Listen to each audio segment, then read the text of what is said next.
I lived alone for 3 years after my son disappeared.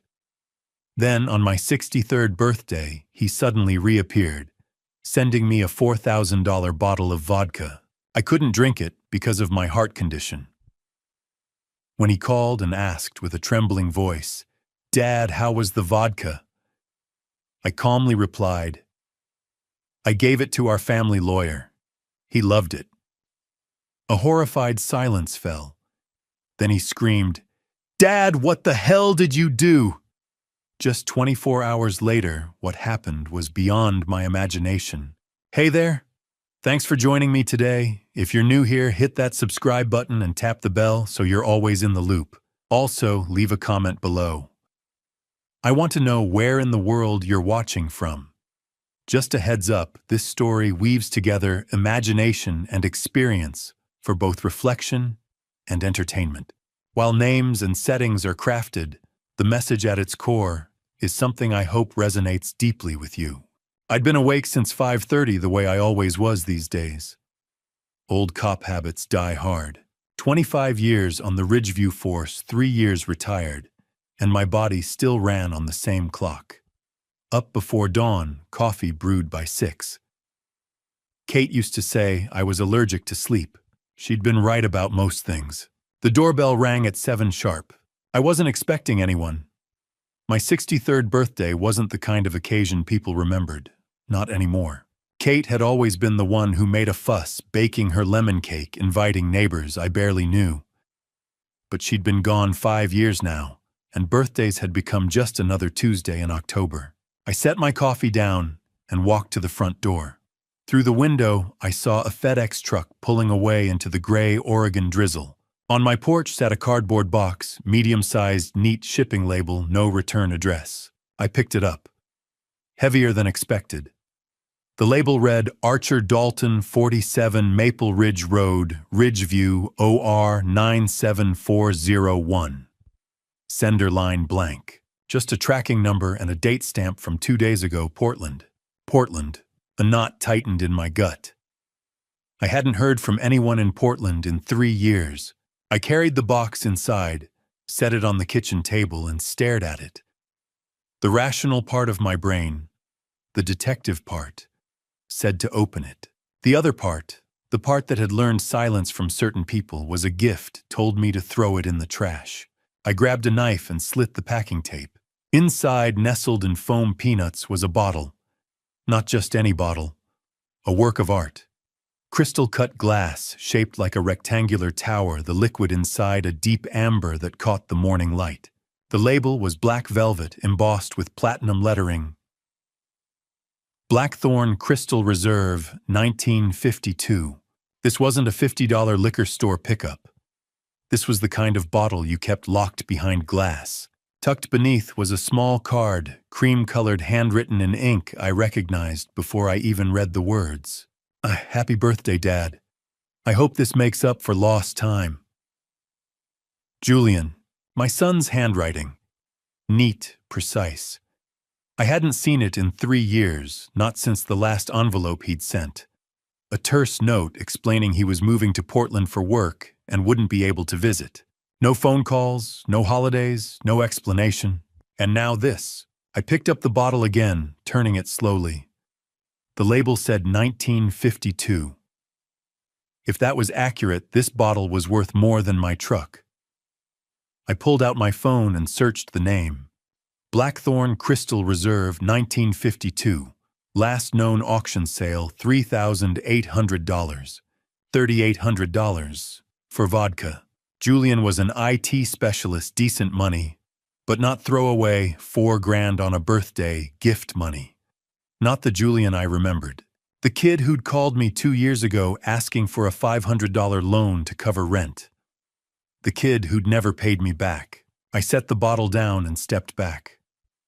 Something about this didn't sit right. Maybe it was the 3 years of silence. Maybe it was the fact that Julian had never been sentimental, never one for grand gestures. Or maybe it was just the old cop in me, the part that had learned to trust my gut when things felt off. And this felt off. I thought about Kate. She would have been thrilled. She would have opened the bottle right then, poured 2 glasses, toasted to reconciliation. She always believed Julian would come around, that the distance between us was just a phase. But Kate wasn't here. And I'd learned in the 5 years since cancer took her that time didn't fix everything. Sometimes it just made the cracks deeper. I glanced at the bottle again. Part of me wanted to crack it open, see if $3,800 tasted different than the $15 stuff I kept in the cabinet. But another part, the louder part, told me not to. Not yet. Not until I knew what this was really about. Instead, I picked up my phone and scrolled through my contacts until I found the name I was looking for, David Whitmore. David had been my lawyer for 30 years. He was also one of the few people I still considered a friend. The phone rang twice before his voice came through, warm and familiar. "Archer, happy birthday, old man. What can I do for you?" "David, you got time this afternoon? I need to swing by your office. Talk about my will." There was a pause. "Your will, you feeling all right?" I looked down at the bottle on my table, amber light pooling around its base like a warning. "Just want to make sure everything's in order. Health's been not great since Kate. Figured it's time to update a few things." "Of course, come by around 4. I'll pull your file." Thanks, David. Oh, and one more thing. I'm bringing you a gift. Consider it a thank you for putting up with me all these years." David chuckled. "You don't need to do that. I insist." I hung up and stared at the bottle for another long moment. Then I carefully placed it back in the box, wrapped it in the foam peanuts, and sealed the lid. If Julian wanted me to drink this, he was going to be disappointed. By the time I climbed into my truck that afternoon, the rain had stopped leaving the streets slick and shining. I set the box on the passenger seat, buckled in, and turned the key. The engine coughed to life, and I pulled out of the driveway, heading toward downtown Ridgeview. The bottle sat beside me, silent and heavy, a question I wasn't ready to answer. 4 o'clock found me standing outside Whitmore and Associates, a 3-story brick building on Main and Oak. I grabbed the box, locked the truck, and pushed through the front door. David's secretary, Mary, looked up and smiled. "Mr. Dalton, David's expecting you. Go on back." I walked down the narrow hallway to David's office and knocked twice before stepping inside. David stood behind his desk, reading glasses perched on his nose, a file folder open in front of him. He looked up and grinned. "Archer, good to see you. What's in the box?" I set it down on his desk carefully and met his eyes. "Vodka, expensive vodka from my son." David raised an eyebrow. "Julian, I thought you two weren't talking." "We're not. That's why I'm here." David studied me for a long moment, the kind of look he'd perfected over 30 years of lawyering. Patient, measured, waiting for the rest of the story. Then he turned his attention to the box, lifting the lid with careful precision. He pulled out the bottle and I watched his eyebrows climb. Blackthorn Crystal Reserve. He turned it slowly, light, catching on the cut glass edges. "Archer, this is, what, $3,000? $3,800 according to the internet." David let out a low whistle and set the bottle down gently. "And Julian sent you this out of the blue after 3 years. That's what the card said. Happy birthday, hope it makes up for lost time." David leaned back in his chair, fingers steepled under his chin. "What do you think it means?" I shrugged, but the knot in my gut hadn't loosened. "I don't know. That's why I didn't drink it. That's why I'm giving it to you. Archer, consider it a thank you. You've been handling my paperwork for 3 decades. You deserve something nice." David shook his head, smiling.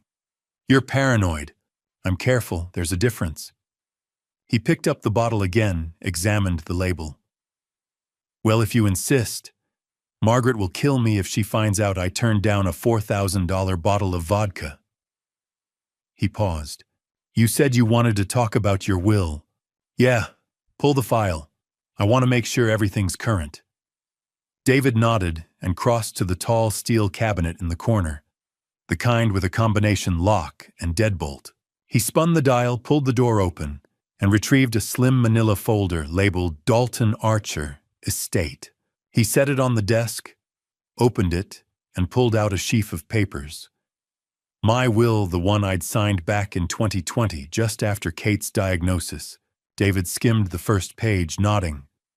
Estate divided equally between Julian and Emma contingent on your passing.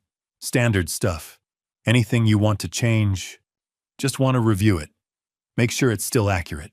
Let me check the system. David turned to his laptop, fingers moving across the keyboard. He pulled up the law firm's case management software. Let's see. Dalton Archer, estate planning. His fingers stopped moving. He leaned closer to the screen, squinting. Huh. What? David frowned, clicked through a few more screens. Then he turned the laptop toward me. On the monitor was a PDF. My will, or something that looked like it. Same header, same language, same format. But the date at the top read August 15th, 2024. And the distribution clause was different. All assets, properties, and holdings to be transferred in full to Julian Castellano. 100%.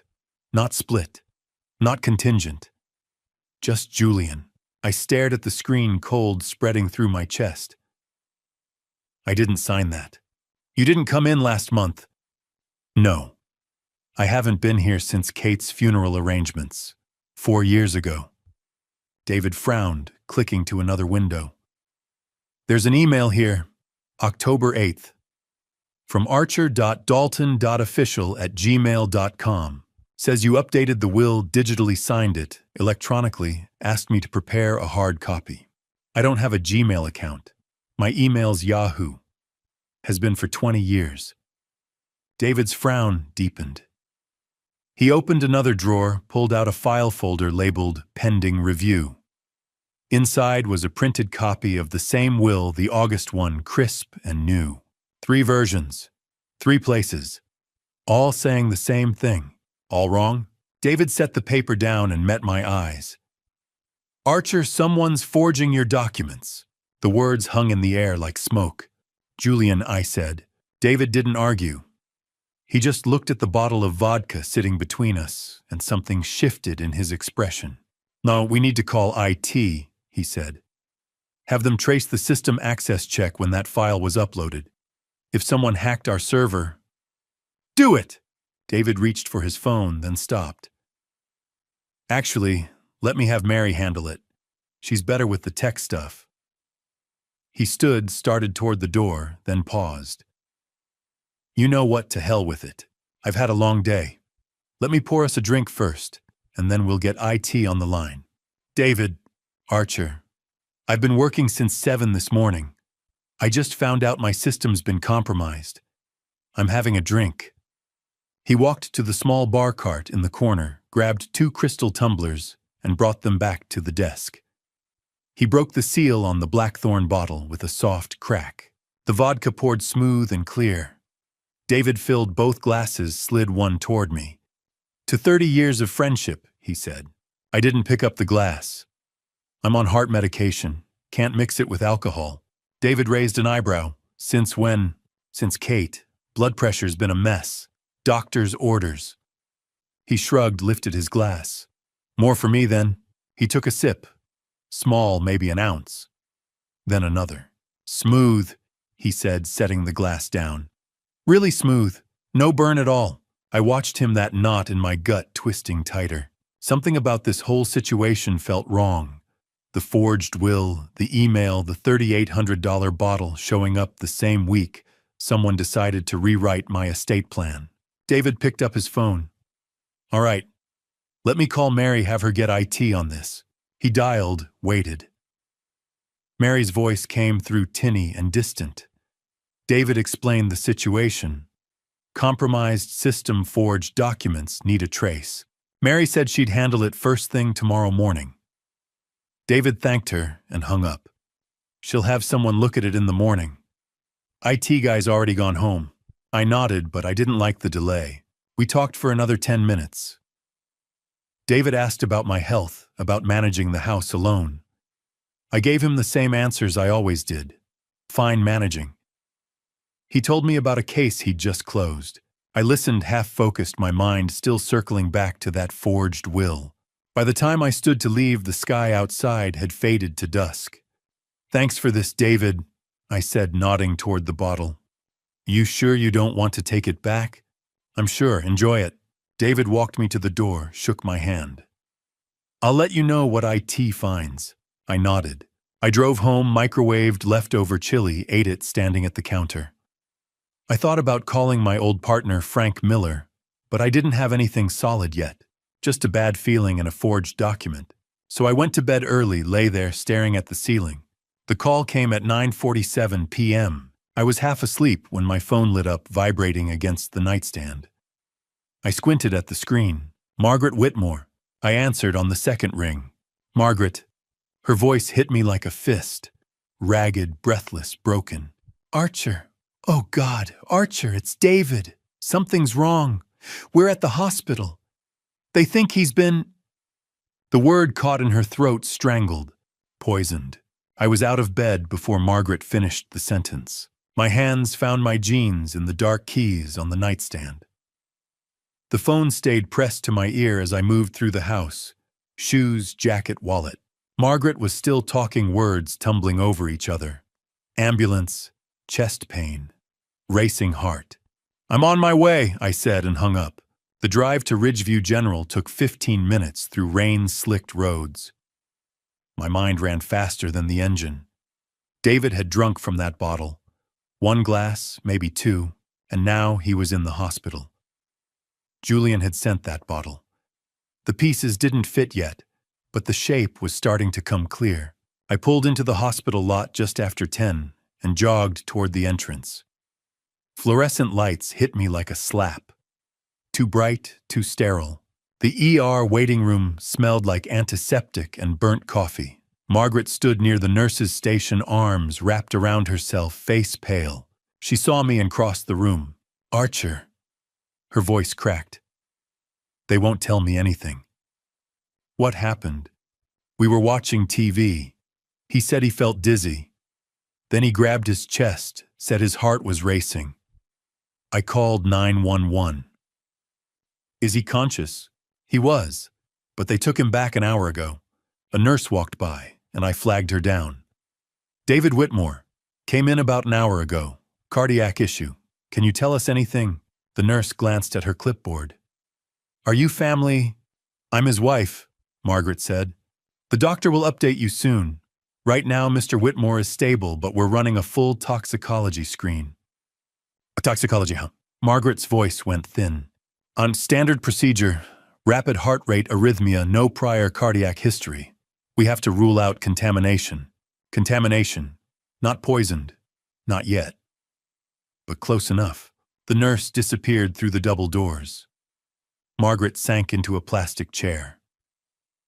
I stayed standing, watching the ER entrance. That's when I saw the uniform. Officer Patel stepped through the automatic doors, rain beading on his jacket, notebook already in hand. I recognized him. Younger guy, sharp eyes, the kind who didn't miss details. He walked straight to me. "Mr. Dalton." "Officer, I need to ask you a few questions. You saw Mr. Whitmore earlier today, around 4, at his office." Patel flipped open his notebook. "Did you give Mr. Whitmore anything, food, drink?" I kept my voice steady. "I gave him a bottle of vodka. A gift." Patel's pen stopped. "A gift? Expensive bottle. $3,800. Figured he'd earned it after 30 years. Did you drink any?" "No. I'm on heart medication. Can't mix it with alcohol." Patel wrote that down. "And Mr. Whitmore drank from this bottle. He had a glass, maybe 2. Do you still have it?" "No, I left it with him." Patel nodded, closed his notebook. "We'll collect it as evidence. And Mr. Dalton, don't leave town for the next few days." The words landed like a fist. "You think I did this? You gave Mr. Whitmore alcohol, and now he's in the ER with symptoms consistent with ingestion of a toxic substance. Right now, you're a person of interest." Person of interest. Cops speak for suspect they couldn't arrest yet. I wanted to tell him about Julian, about the forged will, about the bottle that had shown up out of nowhere. but I'd been a cop long enough to know how this looked. Man gives lawyer expensive gift. Lawyer ends up in the hospital. Man claims he didn't drink any himself. It looked bad. I'll be around, I said. Patel left. I sat beside Margaret and waited. The ER doctor came out just before midnight. Young Scrub's wrinkled exhaustion carved into his face. David was stable. Heart rate under control. Toxicology results would take another day or two. David was being moved to the ICU. Margaret asked if she could see him. The doctor nodded and she followed him through the double doors. I stayed another hour, but there was nothing more I could do. No more answers. So I left. The streets were empty and slick under the streetlights. I drove home on autopilot, parked, walked inside. The house was cold. I didn't turn on the heat. Just walked to the kitchen and sat at the table. The same table where I'd opened that box this morning. The same table where the bottle had sat amber and gleaming.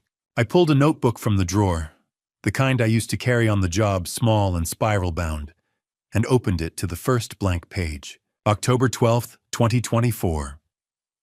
1:30 a.m. David drank the vodka I gave him. Now he's in the hospital. The cops think I did it. They took the bottle as evidence. Told me not to leave town. But Julian sent that bottle.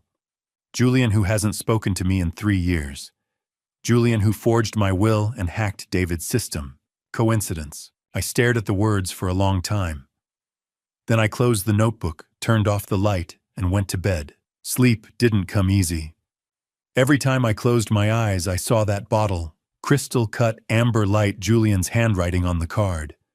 I saw David lifting the glass, taking that first sip, smiling. Smooth, he'd said. Really smooth. And now he was in the ICU. I rolled over, stared at the ceiling.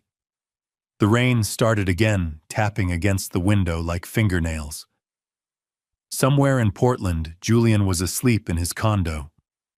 Or maybe he wasn't sleeping. Maybe he was awake too, wondering if it had worked. If I'd drunk from that bottle. If I was the one in the hospital instead of David. The thought settled in my gut like a stone. The next day dragged. I stayed home, avoided the phone, tried to keep busy. Changed the oil in my truck. Fixed the loose hinge on the kitchen cabinet. Anything to keep my hands moving, my mind from circling back to that bottle, that hospital, that look in Officer Patel's eyes. Person of interest? I was in the garage wiping grease off my hands when my phone buzzed in my pocket. I pulled it out, squinted at the screen. Frank Miller. My old partner. 25 years on the force together, retired 3 years before I did. Last I'd heard, he'd taken a job as a detective with the county sheriff's office. We hadn't spoken in months, I answered. Archer. Frank's voice, familiar but not friendly. Not anymore. Frank. We need to talk. I wiped the grease off my hands, grabbed my jacket, and headed downtown. The Ridgeview Police Department sat on the corner of 3rd and Elm, a squat brick building unchanged since I'd walked through its doors as a rookie 40 years ago. The parking lot was half empty when I pulled in. I'd been on the other side of this plenty of times, bringing people in, asking questions, watching them sweat under fluorescent lights. I'd never thought I'd be the one answering for something I didn't do, but here I was. I walked through the front doors. The desk sergeant nodded toward the hallway. Detective Miller's expecting you. 3rd door on the left. The hallway smelled the same. Old coffee floor wax, the faint tang of sweat and stress. I reached the 3rd door, knocked twice, and pushed it open. Frank sat behind a gray metal desk, reading glasses on his nose, a file folder open. He looked up, and for a second, I saw the man I'd worked with for 2 decades. Steady, reliable. But then his expression shifted into something more official. Archer, sit down. I pulled out the chair. The room was small, windowless. A recorder sat on the desk between us, red light already blinking. You're recording this. Standard procedure. You know how it works. I did. Standard procedure meant they were building a case. Frank leaned back. Toxicology came back on the vodka you gave David Whitmore. I waited. Aconitine. Ever heard of it? No. So it's a toxin. Comes from a plant called wolfsbane, one of the most lethal plant-based substances known to man. Causes cardiac arrhythmia, respiratory failure, can stop a heart in under an hour. The words landed heavy, my gut twisted. The bottle you gave David had enough aconitine to kill someone. David's alive because he only drank about 50 milliliters. If he'd finished the glass, we'd be having a very different conversation.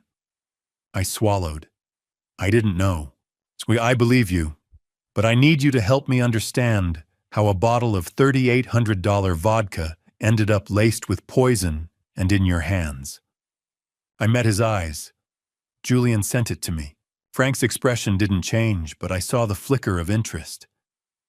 Your son, my son, who I haven't heard from in 3 years, who sent me that bottle on my birthday out of nowhere with a card saying, "Hope this makes up for lost time." Do you still have the card, the box? Yeah, at my house. Frank nodded, made a note. We'll need those. Handwriting analysis, fingerprints, anything that ties Julian to the bottle. You'll have them. Frank leaned forward. Archer, I've known you a long time. I know you didn't try to harm David, but right now the evidence says you gave him a contaminated bottle. That makes you a suspect. What I need is proof that someone else is responsible. And if that someone is Julian, I need a motive. I took a breath. David told me something before he drank from that bottle. He found discrepancies in my will. 3 versions. One in his safe, one digital one sent via email. The digital and email versions were forged. Someone hacked his system, changed my estate plan to leave everything to Julian. Frank's pen stopped moving. David said this right before he opened the bottle. He said we needed to call IT, have them trace the access. Frank picked up his phone, dialed. A brief conversation. He hung up and looked at me. Margaret confirmed it. David told her the same thing before he lost consciousness. Said your will had been tampered with. Julian, we're looking into it. But Archer, even if Julian forged your will, that doesn't prove he sent the vodka. We need a direct connection. Check the FedEx tracking, the sender address, Julian's condo in Portland. Frank made another note. We will. He closed the file, but didn't stand. Archer, there's something else. You said you didn't drink from the bottle because you're on heart medication. What medication? Nitroglycerin, for blood pressure. Why? When's the last time you took it? 2 days ago, morning. Why? Frank's jaw tightened. I want you to have your doctor check that prescription. Make sure it's what it's supposed to be. The implication hit me. You think Julian tampered with my meds. I think if Julian sent you a bottle laced with poison, he's not above switching out your pills. I stood. I'll call Dr. Brennan. Frank walked me to the door. Get me those boxes, the card, anything Julian touched. And Archer, be careful. If your son's behind this, you're still a target. I left the station, climbed into my truck, and sat there with the engine running. My hands were shaking. Not from fear, from anger. I pulled out my phone and called Dr. Brennan. He answered on the 3rd ring. Archer, what can I do for you? I need you to test my nitroglycerin prescription. Check if it's been tampered with. A pause. Why? Just do it, please. All right, bring the bottle by my office. I'll run a sample through the lab. I drove home, grabbed the pill bottle from the bathroom cabinet, and drove straight to Brennan's clinic. He took the bottle and disappeared into the back.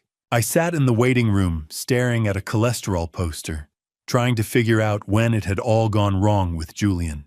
Brennan came back an hour later, face grim. Archer, this isn't nitroglycerin. I stood. What is it? Calcium channel blocker. Different class entirely. If you'd taken this during a cardiac episode, it would have dropped your blood pressure dangerously low. You could have lost consciousness. Maybe worse. The room tilted. I gripped the edge of the chair. Someone switched your medication. Brennan nodded. I'm prescribing you a new bottle. Real nitroglycerin. Don't take anything from that old container. And Archer, you need to tell the police. I called Frank from the parking lot, told him what Brennan had found. Frank said he'd send someone to collect the fake pills as evidence. I drove home in a fog, walked inside. The house felt colder than it should have. I sat at the kitchen table, pulled out my notebook and wrote, October 14th, 2024, 6 p.m. Frank confirmed the vodka was laced with aconitine. Lethal dose. David survived because he only drank 50 milliliters. Julian sent that bottle. Julian forged my will. Julian hacked David's system, and now I know. Julian switched my heart medication. He didn't just want to harm David, he wanted to kill me. But why? I stared at the words until they blurred. Then I closed the notebook and sat in the silence. The phone rang just after 7 the next evening. I was heating up leftover soup when the screen lit up. Unknown number, Portland area code. I answered. Silence on the other end. Then quiet and calm, a voice I hadn't heard in 3 years. Dad, did you like my gift? My finger hit the record button before I even registered the movement. Old instinct. 25 years on the force had taught me to document everything, especially when something felt wrong. And this, Julian's voice after 3 years of silence asking if I'd liked his gift, felt very wrong. I kept my tone neutral. Julian, you didn't answer my question. I set the soup pot down, moved to the living room where the signal was clearer. No, I didn't drink it. A pause. Brief, but I heard it. The kind that comes when someone's recalculating. Why not? I'm on medication. Can't mix it with alcohol. You'd know that if you'd bothered to call in the past 3 years. The words came out sharper than intended, but I didn't take them back. Another pause. Longer this time. When he spoke again, his voice had shifted. Less casual, more measured. So what did you do with it? I gave it to a friend. Silence. 3 full seconds of it. Then Julian's voice came back sharper now. Careful. Which friend? And there it was. Julian hadn't asked which friend before. He'd asked what I'd done with it. But now suddenly he needed to know who. That wasn't curiosity. That was panic. I didn't answer right away. Let the question hang there. Why do you ask? Oh, just curious, Dad. That bottle cost me a lot. I'd hate for it to go to waste. Too deliberate. Too interested. If Julian had really just sent an expensive gift, he wouldn't care where it ended up. But he did care. Which meant he knew. He appreciated it. I said, keeping my voice even. Good. That's good. I hope he enjoyed every drop. The words landed cold. Not warm, not friendly. Then the line went dead. I stood there, phone still pressed to my ear, staring at the darkened window. My mind was running at full speed, piecing together what I'd just heard. Julian hadn't asked who the friend was until I said I'd given the bottle away. That pause, those 3 seconds of silence, that had been surprise. Maybe shock, and then the follow-up question, carefully phrased, which friend? Julian knew someone had drunk from that bottle. Maybe he'd seen it in the news. Ridgeview was small enough that a prominent lawyer in the ER would have made the local paper. Or maybe Julian had other ways of knowing. Either way, Julian knew, and he knew it wasn't me. I pulled up Frank Miller's contact and hit dial. He answered on the second ring. Archer, what's wrong? Julian just called. A beat of silence. Your son? Yeah. Asked if I liked the gift. Asked if I'd drunk from the bottle. When I told him I gave it to a friend, he went quiet for 3 seconds. Then he asked which friend. What did you tell him? Nothing. But Frank, he knows. He knows someone drank from it, and he knows it wasn't me. Did you record the call? Every word. Send it to me right now. I hung up, pulled up the recording file, attached it to an email, and hit send. Then I set the phone down on the counter and stood there, hands flat against the cold tile, breathing slow and steady. Julian had called. After 3 years of silence, after sending poison, after forging my will and hacking David's law firm, Julian had called to check if his plan had worked. And when he found out it hadn't, When he realized I was still alive, he'd wanted to know who'd taken my place. This wasn't over. I moved through the house methodically, checking every window latch, every door lock. Everything was secure. But secure didn't mean safe. I needed to know if someone tried to get in. In the garage, I found an old spool of black thread tucked in Kate's sewing kit. Thin, strong. I cut a piece about 2 feet long, carried it to the front door, and stretched it across the threshold at ankle height. I tied one end to the doorknob, pulled it taut, and tied the other end to the coat rack just inside the entryway. Tight enough to hold tension, loose enough to snap if someone pushed the door open even an inch. Old detective trick. Simple, effective. Then I grabbed the security camera I'd bought 2 years ago and never installed. Motion activated, but I'd never even put batteries in it. But it looked real enough from a distance. Black casing, little red light lens pointed outward. I peeled off the backing and stuck it in the corner of the porch overhang angled toward the driveway. If someone came looking, they'd see it. And they'd think I was watching. By the time I finished, the sun had set completely. The street was dark except for the glow of the street light 2 houses down. I stood on my porch, scanning the shadows between the trees, looking for movement. Nothing. I went inside, locked the door, and made coffee I didn't really want. Sat at the kitchen table. The facts were clear enough. Julian had sent poison. Julian had called to see if it worked. Julian knew it hadn't. And sooner or later, Julian would try again. I finished the coffee, rinsed the cup, and went to bed. Sleep didn't come easy. Every creak of the house settling, every branch scraping against the siding, pulled me halfway back to waking. I kept my phone on the nightstand, volume up one ear, always listening for the sound of a door opening, the snap of thread breaking, footsteps crossing my living room floor. But nothing came. When dawn broke gray and cold through my window, I was already awake.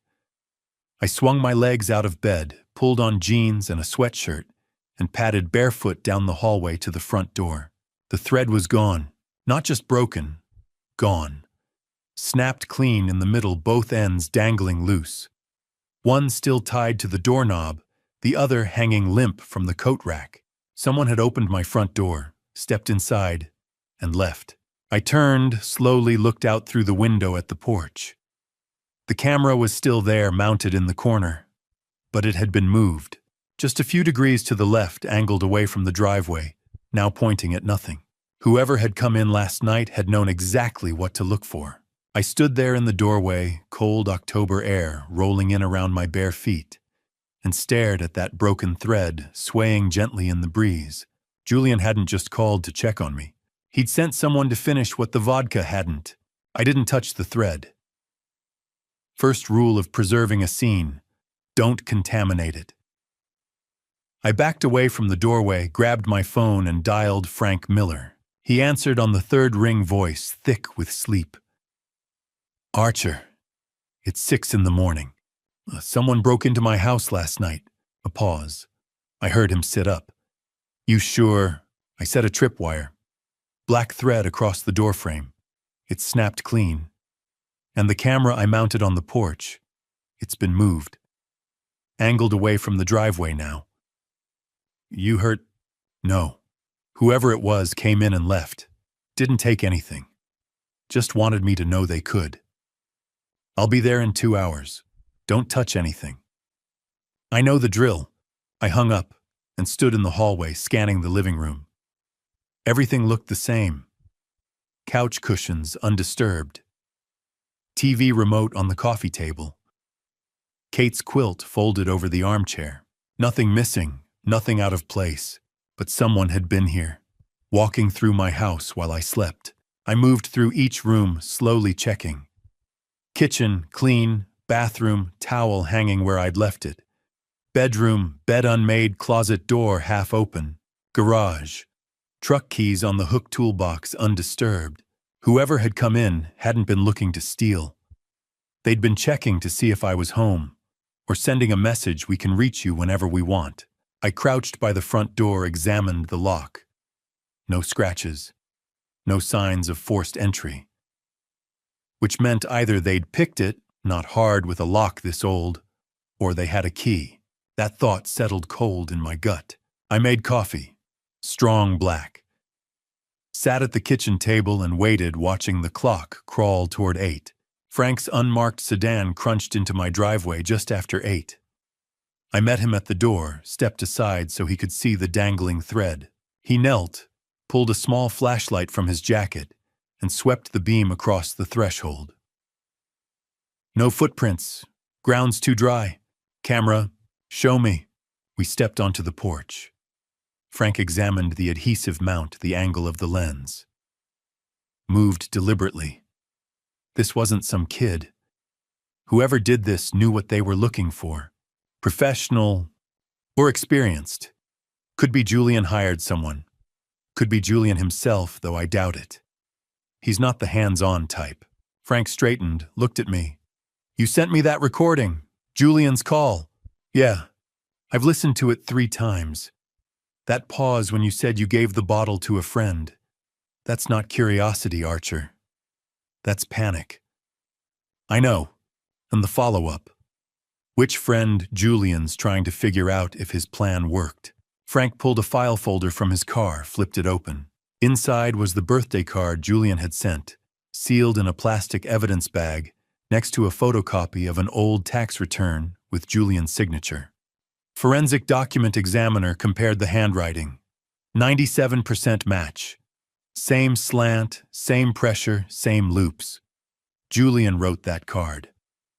Relief washed over me. Now it was documented. Official. David woke up yesterday afternoon. Frank continued. Talked to Margaret, then talked to us. Confirmed everything. You gave him the vodka as a gift. You two were discussing your will. He drank from the bottle you left before he collapsed. He remembers the conversation about the forged documents, too. So I'm clear. Officially, yes. We're building a case against Julian. Attempted harm, fraud, computer crimes, identity theft. IT forensics is going through David's law firm server. Early results show unauthorized remote access from an IP address in Portland, logged through an old employee account that should have been deactivated months ago. Julian, we're tracing the IP to a physical address. Should have it by end of day. Frank closed the folder. Archer, I'm putting a patrol unit on your street. Just drive-bys twice a night. And do me a favor. Upgrade your security. That thread's clever, but it's not going to stop anyone who's determined. Get a real alarm system. Change your locks. Already planning on it. Frank left just before 10, taking the broken thread, the birthday card, the FedEx box, and the bottle of fake medication. I watched his sedan disappear, then went inside and locked the door. First stop, hardware store. I bought a basic alarm system. Motion sensors, door and window contacts, a control panel with a keypad. $50 self-install. Nothing fancy, but loud. Also grabbed new deadbolts and reinforced strike plates. By the time I got home, it was almost noon. I spent the next 3 hours installing everything. Sensors on both doors. Motion detector in the hallway. Keypad mounted by the entryway. New deadbolt screws drilled deep into the frames. When I finished, I armed the system and opened the front door to test it. The alarm shrieked. High-pitched, angry, loud enough to make my ears ring. I punched in the code and it cut off. Good enough. I sat at the kitchen table, opened my notebook and wrote. October 16th, 2024. 3 p.m. Someone broke in last night. Snapped my thread, moved the camera. Frank confirmed it. I'm officially clear. Handwriting matches Julian's. David's awake confirmed my story. IT forensics found evidence of a hack from a Portland IP. Julian's not just trying to steal my estate. He's making sure I don't survive long enough to stop him. I closed the notebook and sat there thinking about next steps. Tomorrow I'd call a professional locksmith. Tomorrow I'd talk to Frank about restraining orders. But tonight I just needed to sleep. I didn't. The next morning I woke just before dawn. Made coffee, sat at the table, watched the sky turn from black to gray. Just after 9, I walked to the front door to grab the newspaper. There was an envelope on my porch. Plain white. No address, no stamp, no name. Just sitting there on the welcome mat. I stared at it for a long moment, pulse ticking faster. Then I pulled out my phone, took a photo, and called Frank Miller. The envelope lay where I'd set it, its edges crisp against the kitchen counter. Morning light slanted through the window as I slid one finger under the flap and pulled out a single photograph, black and white, grainy. My house. The image had been taken from the gravel drive framing the front porch. The windows dark, the old maple casting skeletal shadows across the siding. In the bottom right corner, white digital numerals read 11:47 p.m. 16th October 2024. Last night, an hour and a half after I'd locked every door and installed the motion sensor, I flipped the photograph over. No message, no signature. Just the image of my home captured by someone who had stood outside in the dark while I slept. My hand tightened around the counter.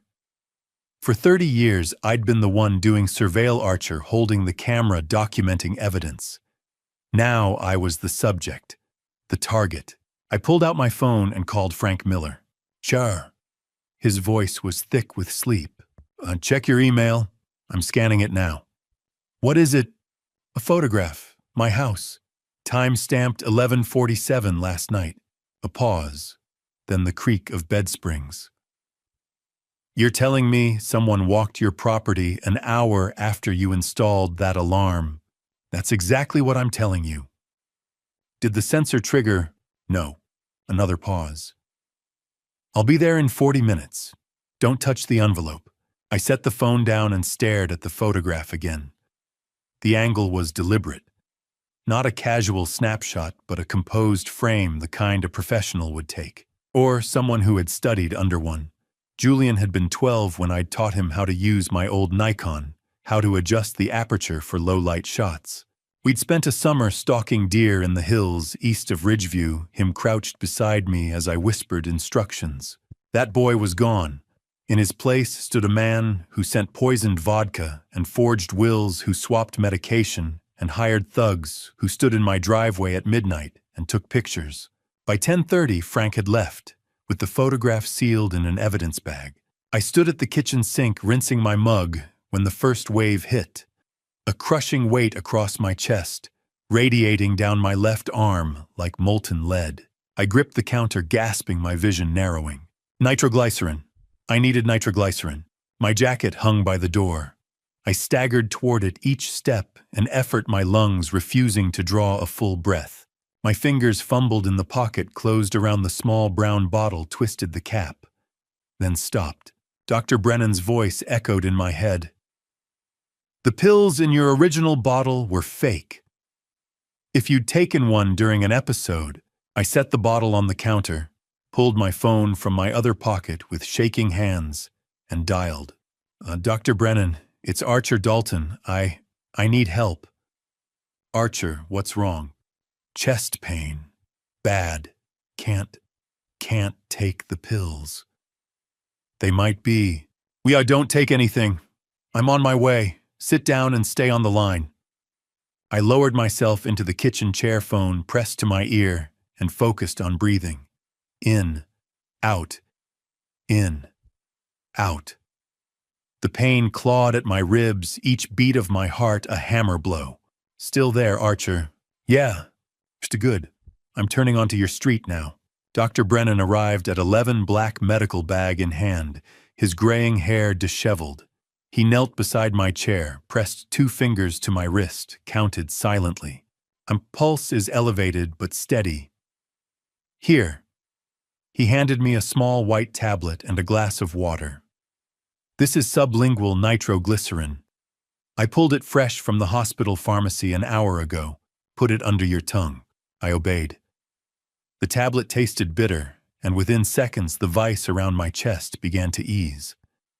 I drew a full breath, then another. "Better." I nodded, unable to speak. He pulled a chair opposite me and set a clear plastic evidence bag on the table.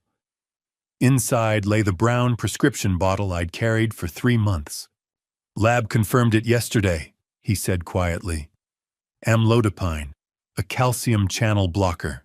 If you'd taken one of these during acute angina, your blood pressure would have dropped so fast, your brain wouldn't have gotten enough oxygen.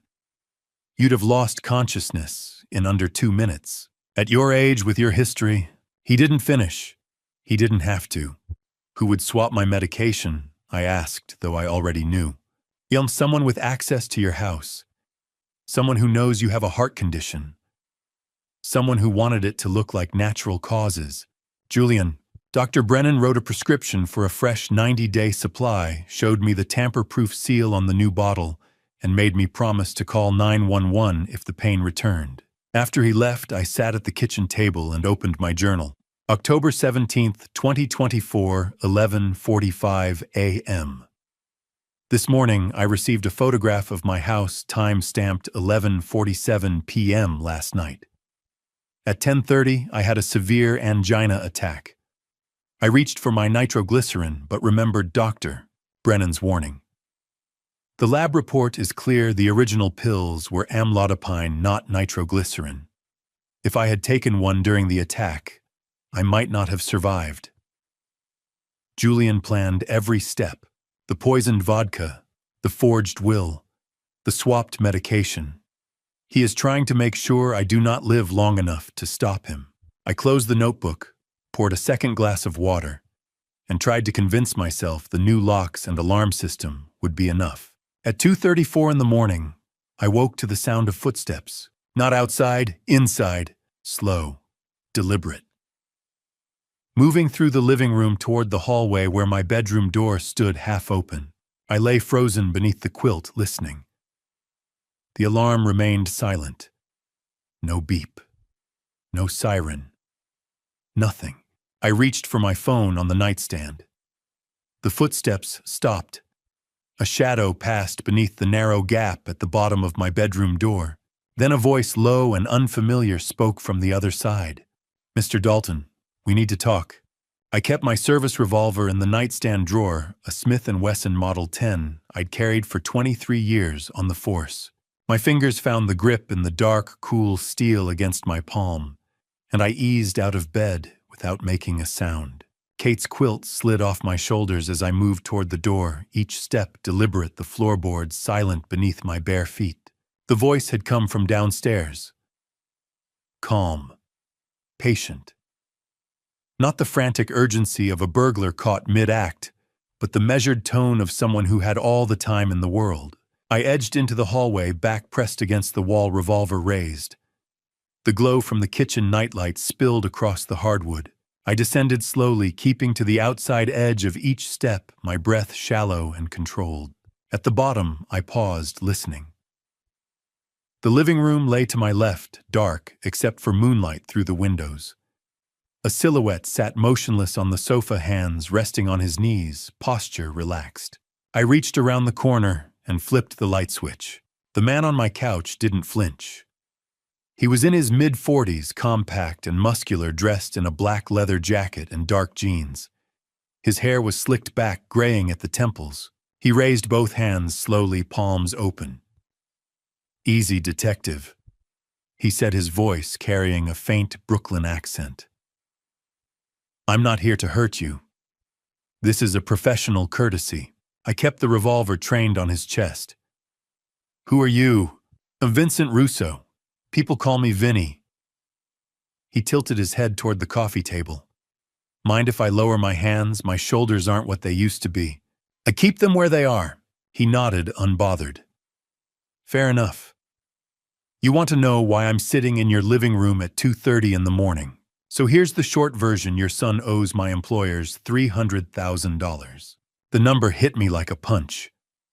What? Gambling debts, poker mostly, some sports betting.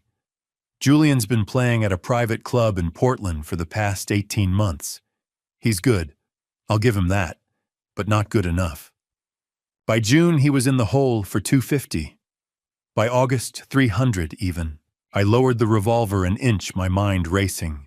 Julian, gambling, $300,000. What does that have to do with me? Vinny's expression didn't change. Your son offered collateral, a life insurance policy. $500,000, beneficiary Julian Castellano. The policy pays out when you pass. Julian told my employers you were in poor health, that it wouldn't be long. They agreed to extend his deadline. The room tilted. I gripped the door frame with my free hand. You're telling me Julian used my life insurance to cover his debts? So that's exactly what I'm telling you. And when you didn't cooperate by dying on schedule, Julian decided to help things along. The vodka, the fake heart medication, the forged will. Vinny shrugged. It's not my style for what it's worth. Too messy. But desperate men do desperate things. I stared at him, trying to process the words. My son, my own son, had bet on my death. Why are you here? I asked finally. Because I'm done with your son's mess. Vinny lowered his hands, slowly resting them on his knees. I don't touch cops. Never have, never will. That's an old rule, and I don't break old rules. When I found out you were Ridgeview PD, I told my employers I was out. They weren't happy, but they know better than to push. He reached into his jacket pocket, slowly, deliberately, and pulled out a business card, setting it on the coffee table. You're going to need proof. Names, dates, transactions. I can't testify in court, but I can point you in the right direction. Julian signed documents. He made calls. It's all there if you know where to look. Why would you help me? Vinny stood his movements unhurried and gestured toward the front door. Because Julian's plan put me in a bad position. I don't like bad positions. And because you remind me of my old man. Retired cop, heart condition, too stubborn to quit. He deserved better than what he got. So do you. He walked toward the hallway, pausing at the threshold. One more thing. You're probably wondering why your fancy alarm didn't go off. I glanced at the motion sensor above the door. It's green LED dark. I cut the external power line before I came in, Vinny said. Took about 30 seconds with wire cutters. Then I used a signal jammer, $200 on eBay. Your $50 system's a toy detective. If you want real security, call a professional. He moved toward the kitchen and the rear window that faced the woods. I followed, keeping the revolver at my side. At the window, he paused, pointing to the glass. Glass cutter, he explained. Remove the pane, slip the latch, put it back when I left. You wouldn't have noticed unless you were looking for it. He opened the window, one leg already over the sill. Good luck with your son, Mr. Dalton. You're going to need it.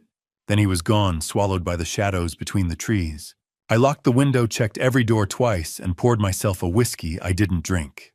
At 3:15, I called Frank Miller and left a voicemail summarizing Vinny's visit. At 4, I sat at the kitchen table and added another entry to my journal, my handwriting shaky from adrenaline and exhaustion. October 18th, 2024, 4 a.m.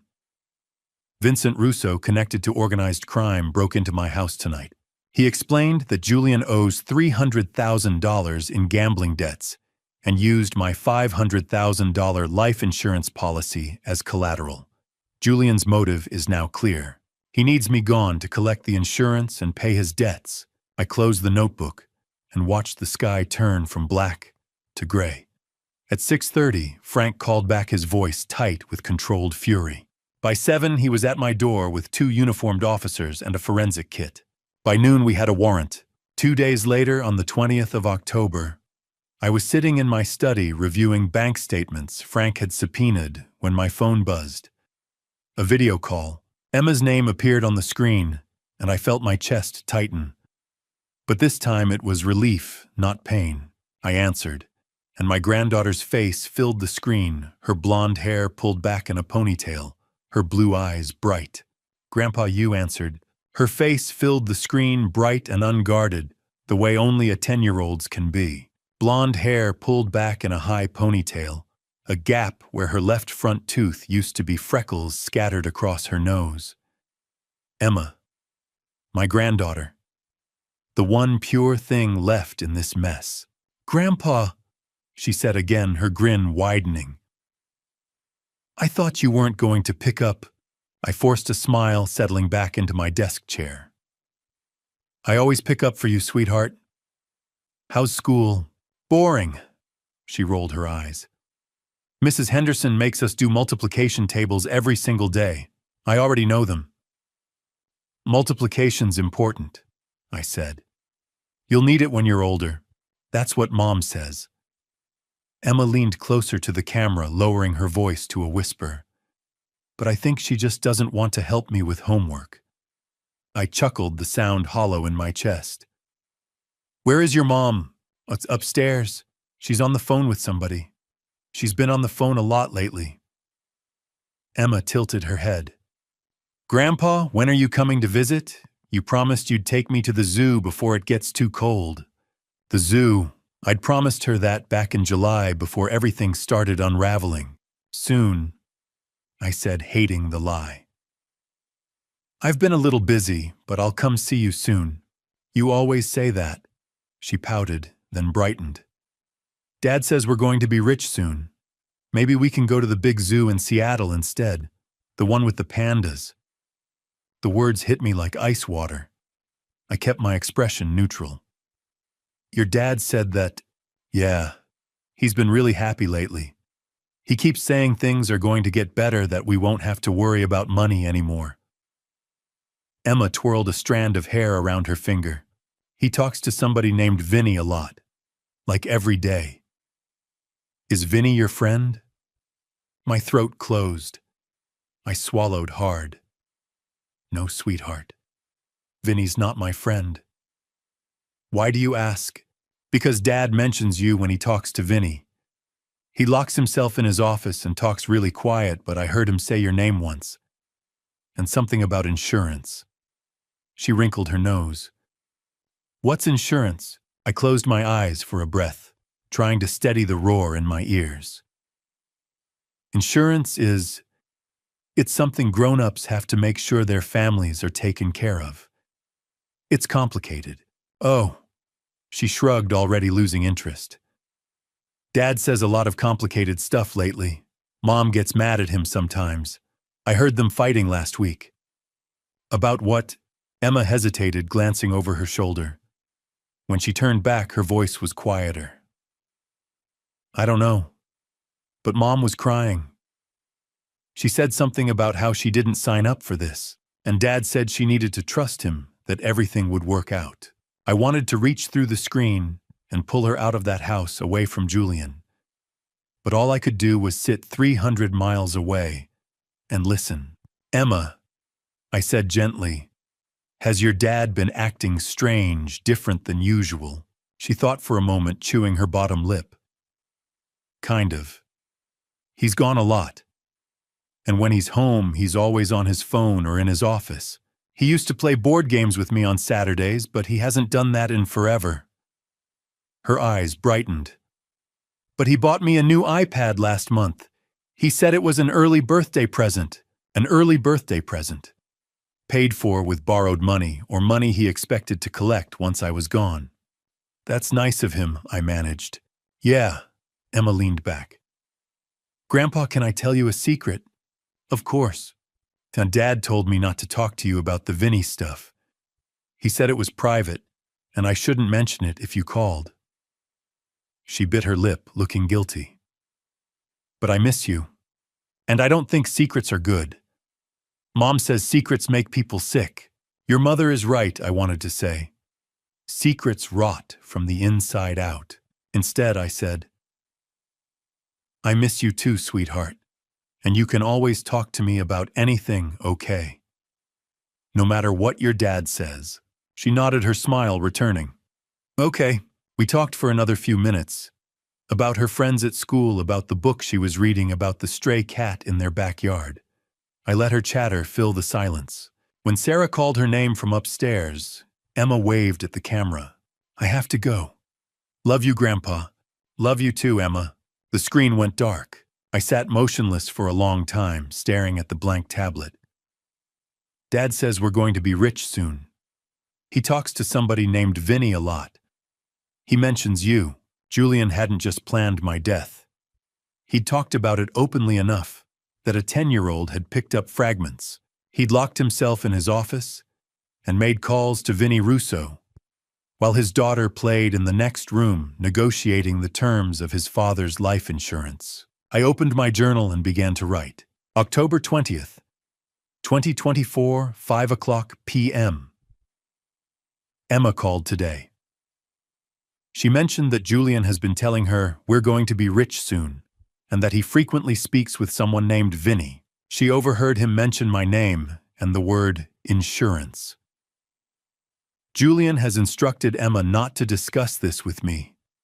Sarah has been arguing with Julian. Emma heard her mother crying last week. My son is using his own daughter as cover while he plans my elimination. I closed the notebook and called Frank Miller. He answered on the second ring. Archer, what is it? So I just talked to Emma. Julian's been on the phone with Vinny Russo regularly. He's told Emma they're going to be rich soon, and she overheard him mention my name and life insurance. A pause. Out of the mouths of babes, Frank, we need to talk to Sarah. Alone. Away from Julian. Agreed. Can you set it up? I'll try. The next afternoon, I sat in a corner booth at the Brew Haven, a coffee shop 20 miles outside Ridgeview. The place smelled like roasted beans and cinnamon, and rain drummed against the windows. At 3 o'clock, the door opened and Sara Castellano stepped inside, shaking water from her coat, her dark hair plastered to her forehead. She saw me and froze. Then slowly she crossed the room and slid into the seat opposite mine. She looked smaller than I remembered, hunched in the booth seat, with her hands wrapped around a coffee mug she hadn't touched. Dark circles shadowed her eyes, and her hair, usually swept up in a neat bun, hung loose around her shoulders, damp from the rain. Sarah had always carried herself with a kind of careful composure, the posture of a woman who'd learned early how to keep her guard up. Today, that composure was gone. "Thank you for coming," I said quietly. She nodded, her gaze fixed on the table between us. I almost didn't. I know. A waitress drifted past, refilling water glasses, and we both waited until she was out of earshot. The cafe hummed with low conversation and the hiss of the espresso machine, but our corner felt isolated, separate from the rest of the world. Sarah. I began keeping my voice gentle. Emma called me 2 days ago. She told me some things. Things I don't think she understood. Sarah's jaw tightened. What did she say?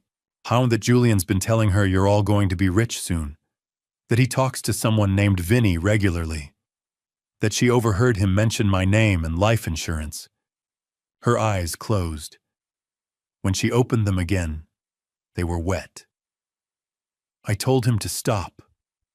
I told him Emma was too young to keep secrets, that she'd say something eventually. He wouldn't listen. How long have you known? She drew a shaky breath. About the debt, 6 months. I found an email on his laptop in April. He'd left it open. Careless, or maybe he wanted me to see it. A lawyer representing the Benedetti family. They were discussing payment terms for $300,000.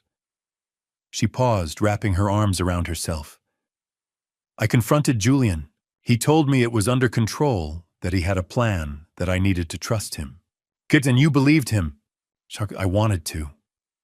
Her voice broke on the last word.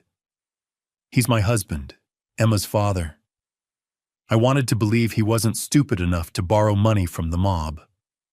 I leaned forward, resting my forearms on the table. Sarah, I need you to be very clear with me.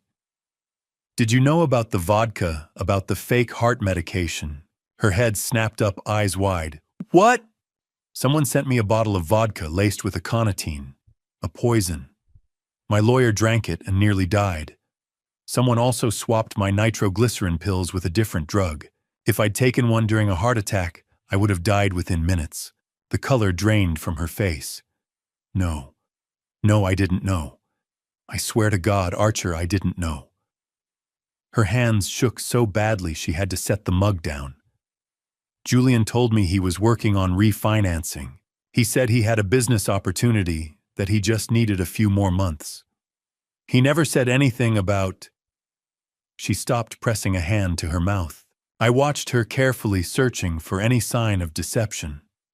I'd spent 2 decades reading people, learning to spot the micro-expressions that betrayed a lie. Sarah's shock looked genuine. "When did Vinny start following you?" I asked. "In July. I saw him outside Emma's school twice in 1 week, then outside our apartment. I asked Julian about it, and he admitted Vinny worked for the people he owed money to. He said they were just keeping tabs, making sure we didn't run." She wiped at her eyes with the back of her hand. "Julian told me if I said anything to anyone, to you, to the police, to anyone, he'd leave. He said he'd disappear and we'd be stuck with the debt, that the Benedettis would come after me and Emma to collect. The bastard had used his own wife and daughter as hostages. Sarah, I need you to testify. I need you to tell a prosecutor everything you just told me. The emails, Vinny Julian's threats. Without your testimony, we don't have enough to prove Julian planned this." She stared at me, her expression torn between fear and something that looked like relief. "If I testify what happens to me, I knew about the debt. I didn't report it. Doesn't that make me an accessory number?" I kept my voice firm, steady. "You were coerced. Julian threatened to abandon you and Emma. That's duress. A good prosecutor will understand that. But what if they don't? Then we'll make them understand." I pulled out my phone and set it on the table. "I'm going to call Detective Frank Miller. He's been working this case with me. He can arrange a meeting with the county prosecutor's office. We'll negotiate immunity for you, full immunity in exchange for your cooperation. You testify, and you walk away clean." Her breath hitched. "And Emma will be safe. That's the priority. Julian won't be able to threaten either of you once he's in custody." Sarah stared at the phone for a long moment, then nodded slowly. "Okay. Do it." I dialed Frank's number. He picked up on the second ring. "Archer, tell me you've got good news." "Ma, I'm at Maple Street Cafe with Sarah Castellano. She's willing to testify. She knew about the debt and Vinny, but she didn't know about the vodka or the medication. Julian threatened to leave her and Emma if she talked. We need an immunity deal." A pause. "Put her on speaker." I tapped the button. "You're on, Frank." "Mrs. Castellano, this is Detective Frank Miller.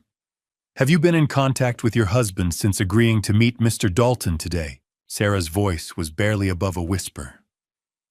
"No. He thinks I'm visiting my sister in Eugene." "Good. Keep it that way. I'm going to call the county prosecutor's office right now.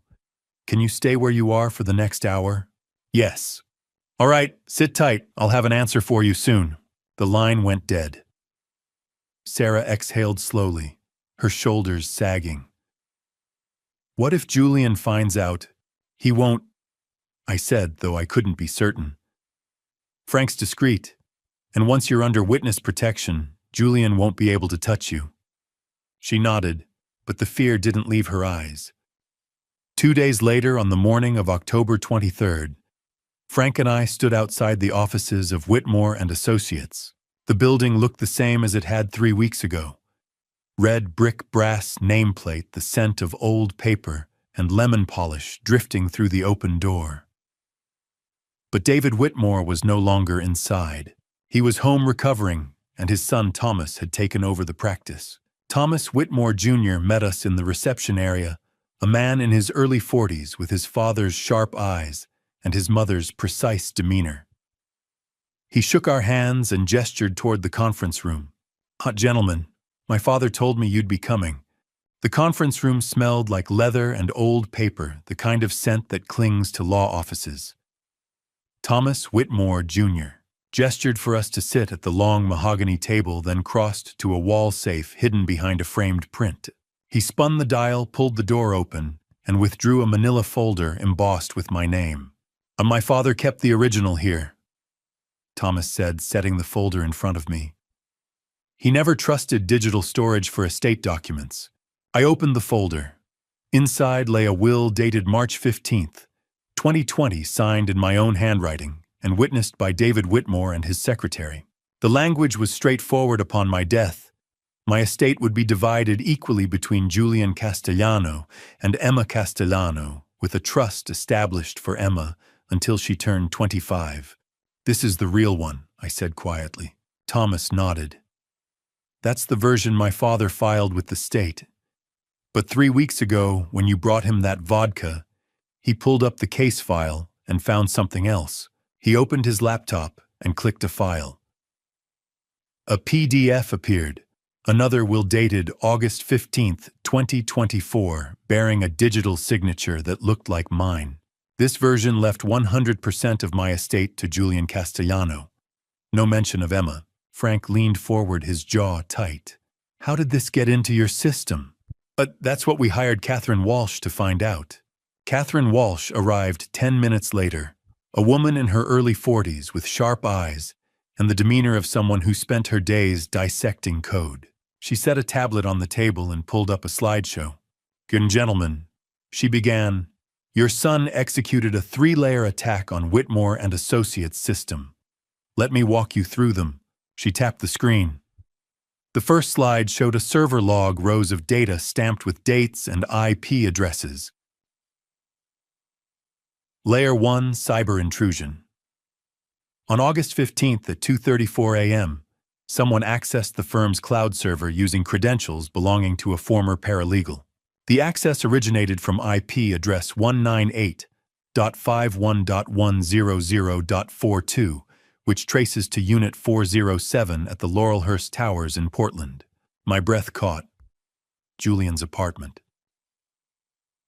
The intruder navigated directly to your case file, deleted the original will dated March 2020, and uploaded a forged PDF dated August 2024. Total time in the system under 2 minutes. Frank made a note. Clean. Professional. Catherine nodded. Very, but they made one mistake. Server logs capture metadata. We traced the IP through 3 proxy layers back to the Laurelhurst address. Ridgeview PD confirmed the lease is under Julian Castellano's name. She swiped to the next slide, a grainy photograph of a hallway, time-stamped September 12th, 2024, 11:55 p.m.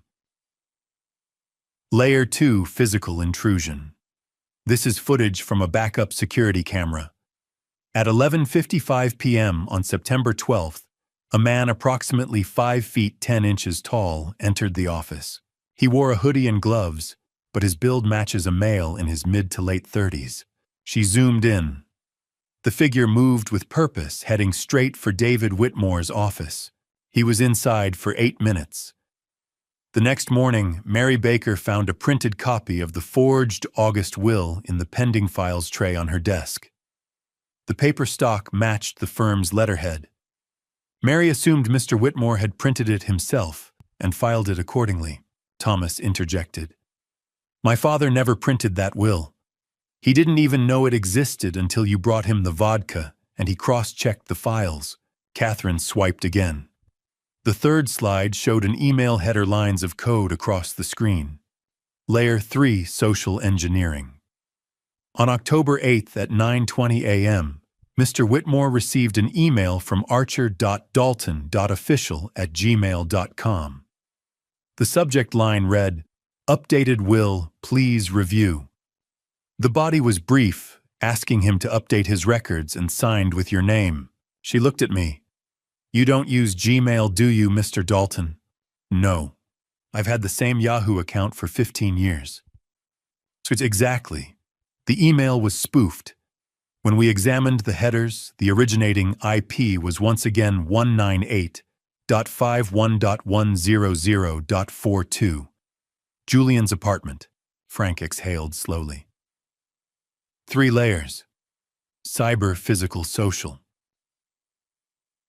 Correct, Catherine said. Each layer reinforced the others. If the digital forgery was discovered, the printed copy provided corroboration. If someone questioned the printed copy, the email created a false paper trail. This wasn't opportunistic, detective. This was premeditated, methodical, and executed over a 2-month period. I stared at the dates on the screen. August 15th, September 12th, October 8th. Julian had started planning this in mid-August, weeks before my birthday, weeks before he sent the poisoned vodka. He'd built redundancies, anticipated obstacles, covered every angle. My son had studied how to erase me. Frank stood gathering the forensic reports. Thomas, I need certified copies of everything.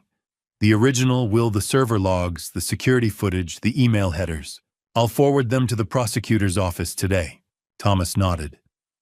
I'll have them ready within the hour. Frank turned to me.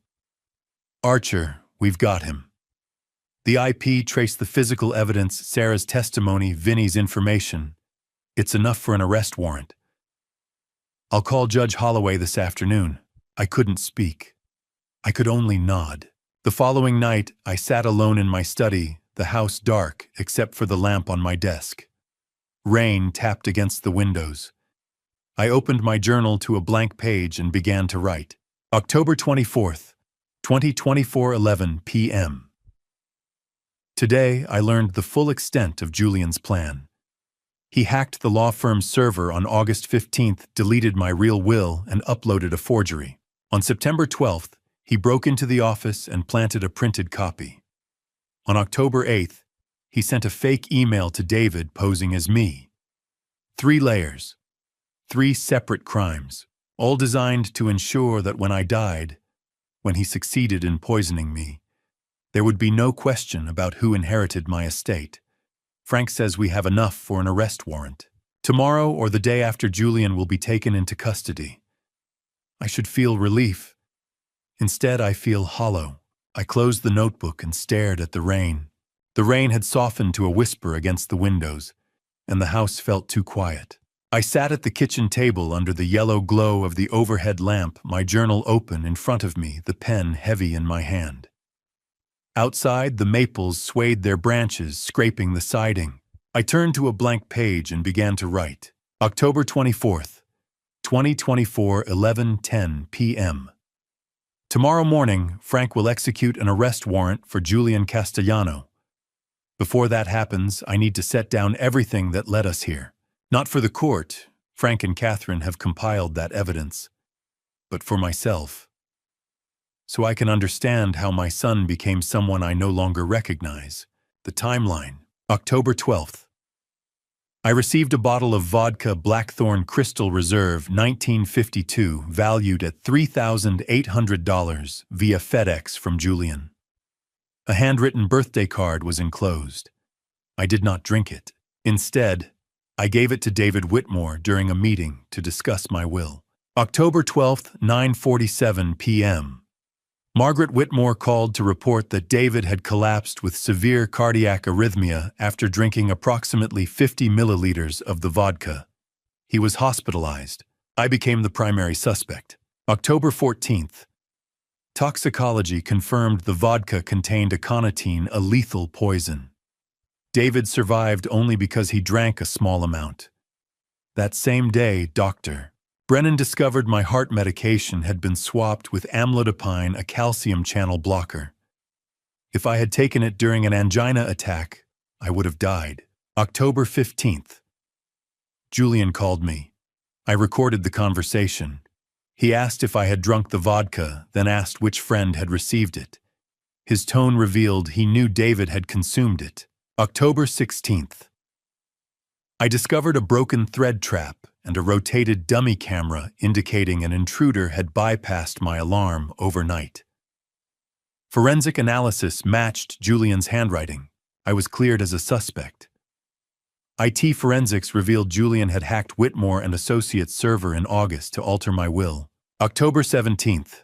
I received an unmarked envelope containing a photograph of my house, time-stamped 11:47 p.m. on October 16th. That morning, I suffered a severe angina attack and nearly took the fake medication. Dr. Brennan arrived with verified nitroglycerin and saved my life. October 18th, 2:34 a.m. Vincent Russo, an associate of the Benedetti crime family, broke into my home. He informed me that Julian owed $300,000 in gambling debts and had used my $500,000 life insurance policy as collateral. Julian had planned my death to collect the payout. October 20th. My granddaughter Emma called. She disclosed that Julian had told her we're going to be rich soon, and that he frequently spoke with someone named Vinny. She mentioned overhearing Julian discuss my name and the word insurance. October 21st. I met with Sarah Castellano. She confirmed that Julian owed gambling debts and that Vinny had been following their family for 6 months. She stated that Julian had threatened to abandon her and Emma if she spoke to anyone. She agreed to testify in exchange for immunity. October 23rd, Thomas Whitmore Jr. and Catherine Walsh presented evidence of Julian's 3-layer attack. Cyber intrusion, August 15th. Julian accessed the firm's server from his Portland apartment, deleted my original will, and uploaded a forged version. Physical intrusion, September 12th, Julian entered the office, printed the forged will, and planted it. Email spoofing, October 8th, Julian sent a fake email impersonating me, instructing David to update my will. Frank confirmed we have sufficient evidence for an arrest warrant. I set the pen down and flexed my fingers. My handwriting had grown unsteady toward the end, the letters slanting and compressed. I read the entry twice, then closed the journal. The facts were there. The timeline was clear. But facts alone couldn't explain the hollow ache that had settled behind my ribs. I stood and crossed to the cabinet beside the refrigerator, where Kate used to keep photo albums. My fingers found the spine of the oldest album. I pulled it out and flipped through until I found the photograph I was looking for. Julian at 8 years old, standing beside a creek with a fishing rod in his hands. His hair stuck up in all directions, still damp from the water, and his grin was gap-toothed and wide. I stood beside him, one hand on his shoulder, both of us holding up a trout we'd caught together. Kate had taken the photo on a Saturday morning in June, back when weekends meant pancakes and fishing trips and bedtime stories. Back when my son had been a boy who laughed at my jokes and asked 100 questions. I carried the photograph to the table and sat down again, setting it beside the journal. For 10 minutes, I stared at that image at the child Julian had been, trying to reconcile him with the man who had sent poisoned vodka and hacked legal documents and wagered his father's life to pay off gambling debts. I couldn't. Finally, I picked up the photograph and held it close as if Kate might somehow see it too.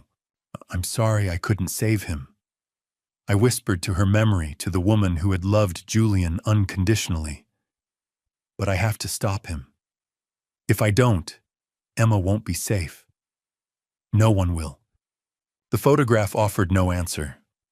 I set it down gently face up and reached for my phone. Frank answered on the first ring. "Archer." "Not tomorrow morning," I said. "Let's finish this." A pause. "You sure?" "I'm sure." "All right." SWAT team assembles at 0500. We move at 0630. "You want to be there?" I closed my eyes. "Yes. I'll pick you up at 0600. "Thank you, Frank. Get some sleep, Archer." I hung up and sat in the stillness, listening to the rain. At 6:47 the next morning, I sat in the passenger seat of Frank's unmarked sedan, parked 50 meters from the Laurelhurst Towers in Portland. Dawn had broken gray and cold, the city wrapped in fog. Ahead of us, 2 black SWAT vans idled at the curb, their engines rumbling low. Officers in tactical gear moved with silent efficiency, checking radios, adjusting vests, loading breaching tools. Frank glanced at me. "Last chance to wait at the station." I shook my head. "I need to see it." He nodded and keyed his radio. "All units, this is Miller. Proceed on my mark. 3, 2, 1. Execute." The van's doors flew open. "All right, we're at the breaking point." Before I reveal what happened when they came for Julian, the moment I heard his voice confessing everything, "I need to know you're still here. Drop the number 13 in the comments right now. Let me feel your presence." And a quick reminder, what follows blends experience with creative storytelling for emotional depth. If you'd rather not continue, feel free to pause here and choose content that resonates better with you. But if you're ready, let's go back to that cold morning in Portland. Through the windshield, I watched the SWAT officers move like shadows in the gray morning fog, their boots silent on wet pavement, rifles held low.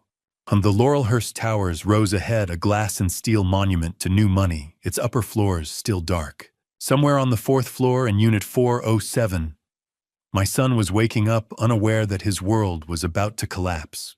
Frank's voice broke the silence. "You shouldn't be here, Archer. I didn't take my eyes off the building."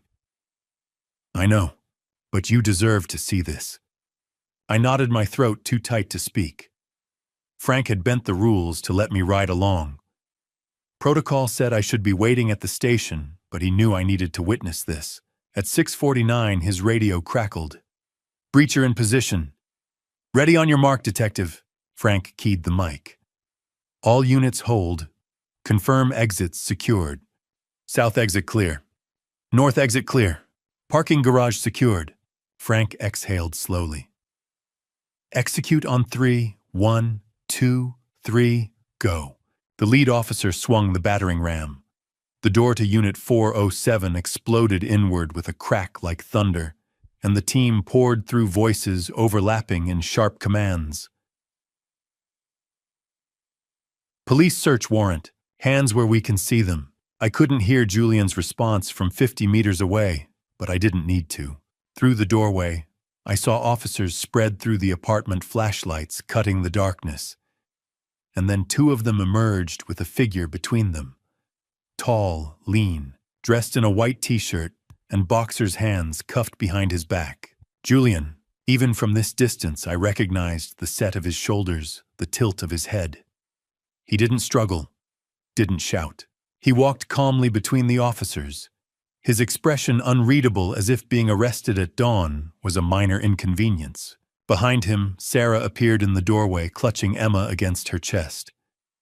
Emma's face was buried in her mother's shoulder, her small body shaking with sobs. Sarah's eyes were wide and red. "Addie!"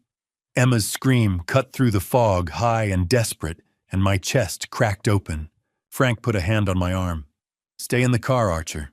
I stayed. At 7:15, as officers were loading Julian into a transport van, a black sedan pulled up.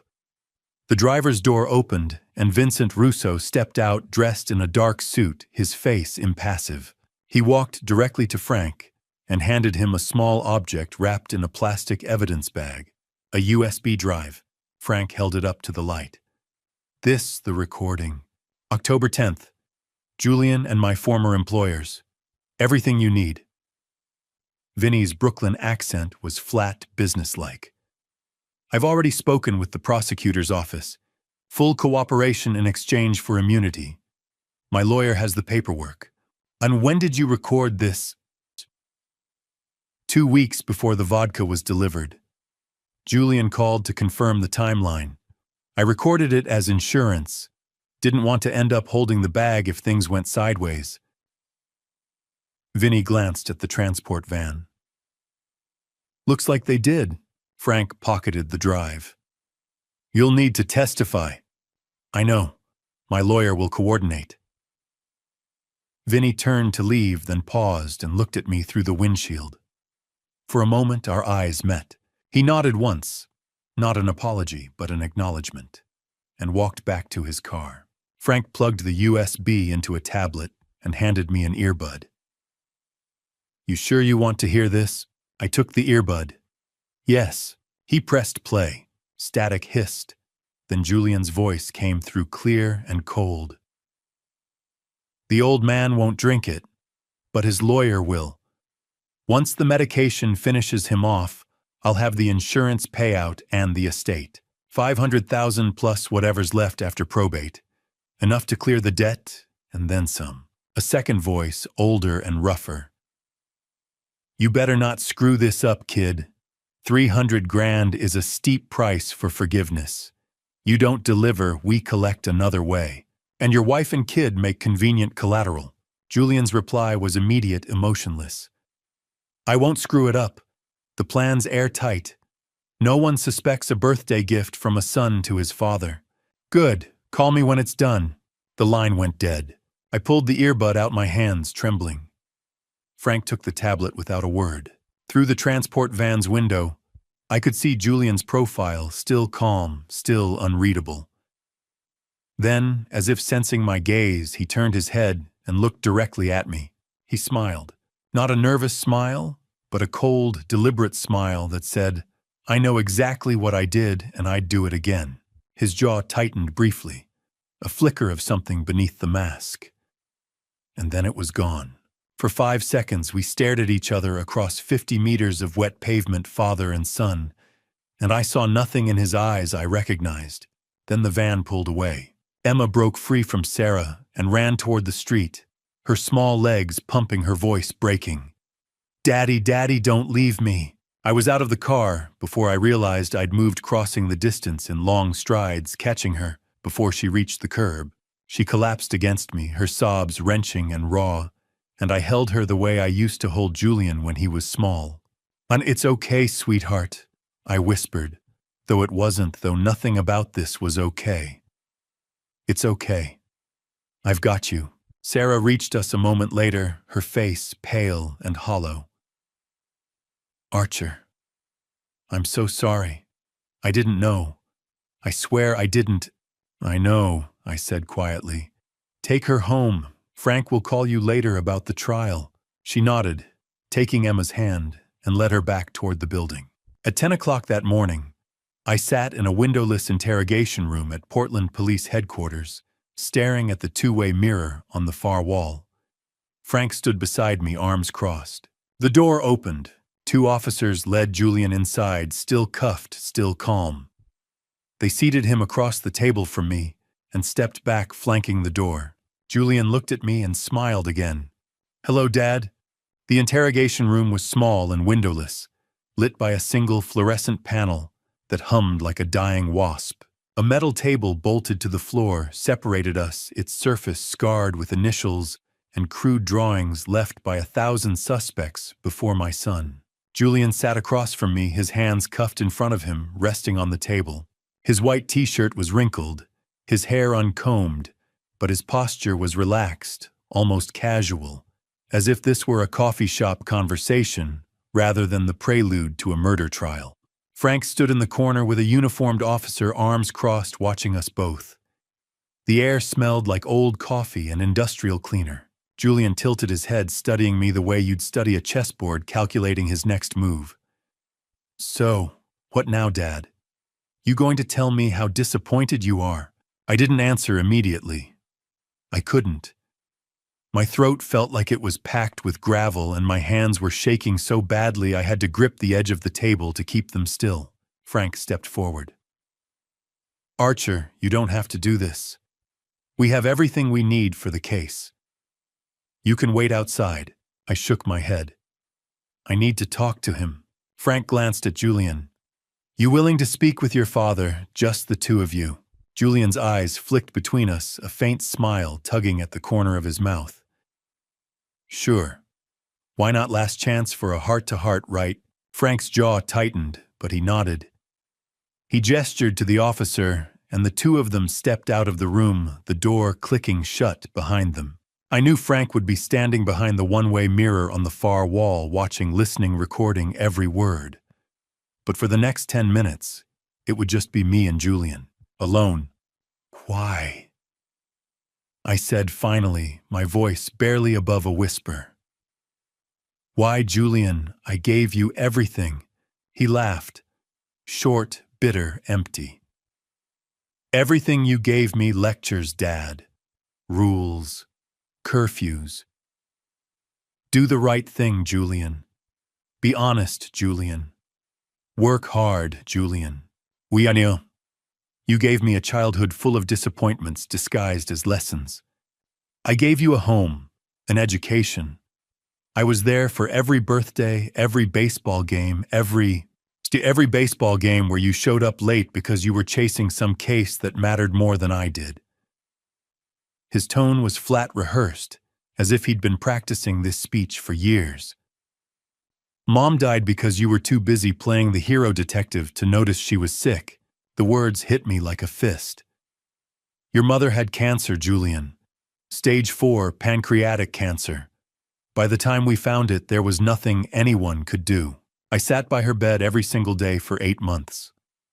I held her hand when and you still couldn't save her. He leaned forward, his cuffed hands sliding across the table. You couldn't save her, and you couldn't save me. So yeah, Dad, forgive me if I don't see you as some kind of saint. I stared at him, trying to find the boy I used to know in the stranger sitting across from me. This isn't about your mother. This is about you owing $300,000 to a crime family and deciding the easiest way out was to poison your own father. Not poison, insurance. Julian shrugged, the gesture so casual it made my stomach turn.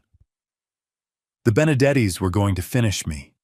You think I wanted to do this? You were just convenient. The policy was already in place. You're old, you have a heart condition. No one would have questioned it if you'd had another attack and didn't wake up. Convenient. I repeated the word slowly, tasting its ugliness. That's what I am to you, convenient. Yeah, he didn't blink. That's what you are. I closed my eyes, trying to breathe through the pain radiating from my chest. Not angina this time. Just grief. What about Emma? I asked, finally opening my eyes. What about your daughter? She's 10 years old, Julian. She watched you get arrested this morning. She screamed for you. For the first time, Julian's mask slipped. His eyes flicked away from mine just for a second, and he blinked, once quick and involuntary, as if the question had caught him off guard. Then the coldness returned. She'll be fine, he said, his voice too steady, too controlled. Kids are resilient. Sarah will remarry eventually. Emma won't even remember me in a few years. You don't believe that? I have to. He looked down at his cuffed hands, turning them over, as if noticing them for the first time. Because if I don't, then I have to admit I destroyed my daughter's life along with yours, and I'm not ready to do that yet. I stood slowly, my legs unsteady, and placed both hands flat on the table. I loved you, Julian. I still do. But I can't protect you from this. I won't. He didn't look up. I know. You tried to kill me. You poisoned David. You forged my will, hacked a law firm, swapped my medication. You put your wife and daughter in danger. You don't get to walk away from this. I'm not asking to. His voice was quiet now, drained of the bravado he'd worn like armor. I knew what I was doing, Dad. I knew it would end like this. I thought I'd have more time. I thought the plan was better than it was. I turned toward the door, then stopped. Do you regret it? Silence. Do you regret trying to end my life so you could pay off your debts? Julian lifted his head, and for a moment I saw something raw and unguarded in his eyes. Not remorse exactly, but exhaustion. The exhaustion of a man who'd spent years running from consequences and had finally been caught. No, he said softly. I don't. I needed the money. You were in the way. That's all it was. I nodded, the last fragile thread of hope snapping inside me. Then we're done here. I walked to the door and knocked twice. Frank opened it immediately, his expression unreadable. Take him back to holding, I said without looking at Julian again. We're finished.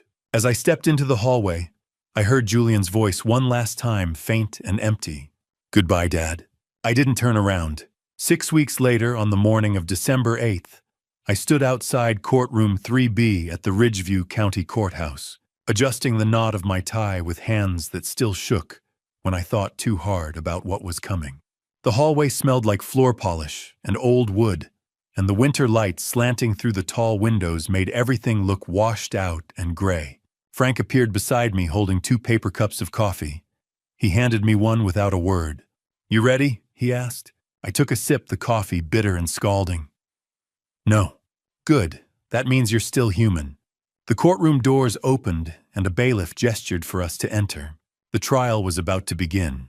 Courtroom 3B smelled like polished wood and old anxiety, the kind of scent that seeps into walls after decades of verdicts. I sat in the third row behind the prosecution table, my hands folded to keep them from shaking. Ahead of me, Julian sat beside his attorney, Rebecca Hayes, dressed in a gray suit that made him look almost innocent. His hair was neatly combed, his posture straight, his expression blank. He didn't look at me. Judge Patricia Holloway, a woman in her early 60s with steel gray hair and sharp eyes, sat elevated at the bench. To her right, 12 jurors filled the jury box, their faces carefully neutral. The bailiff stepped forward. "All rise. The State of Oregon versus Julian Castellano." We rose. The judge gestured for us to sit. "Mr. Castellano," she said, "you are charged with attempted murder in the first-degree fraud, identity theft, and conspiracy. How do you plead?" Julian stood shoulders square. "Not guilty, Your Honor." His voice was steady, confident. I felt something twist in my chest. Very well." Judge Holloway nodded to the prosecution table. "Mr. Morrison, your opening statement." James Morrison rose, a man in his early 40s with controlled energy. He buttoned his suit jacket and faced the jury. "Ladies and gentlemen, over the next few days, you will hear a story about greed, betrayal, and cold calculation.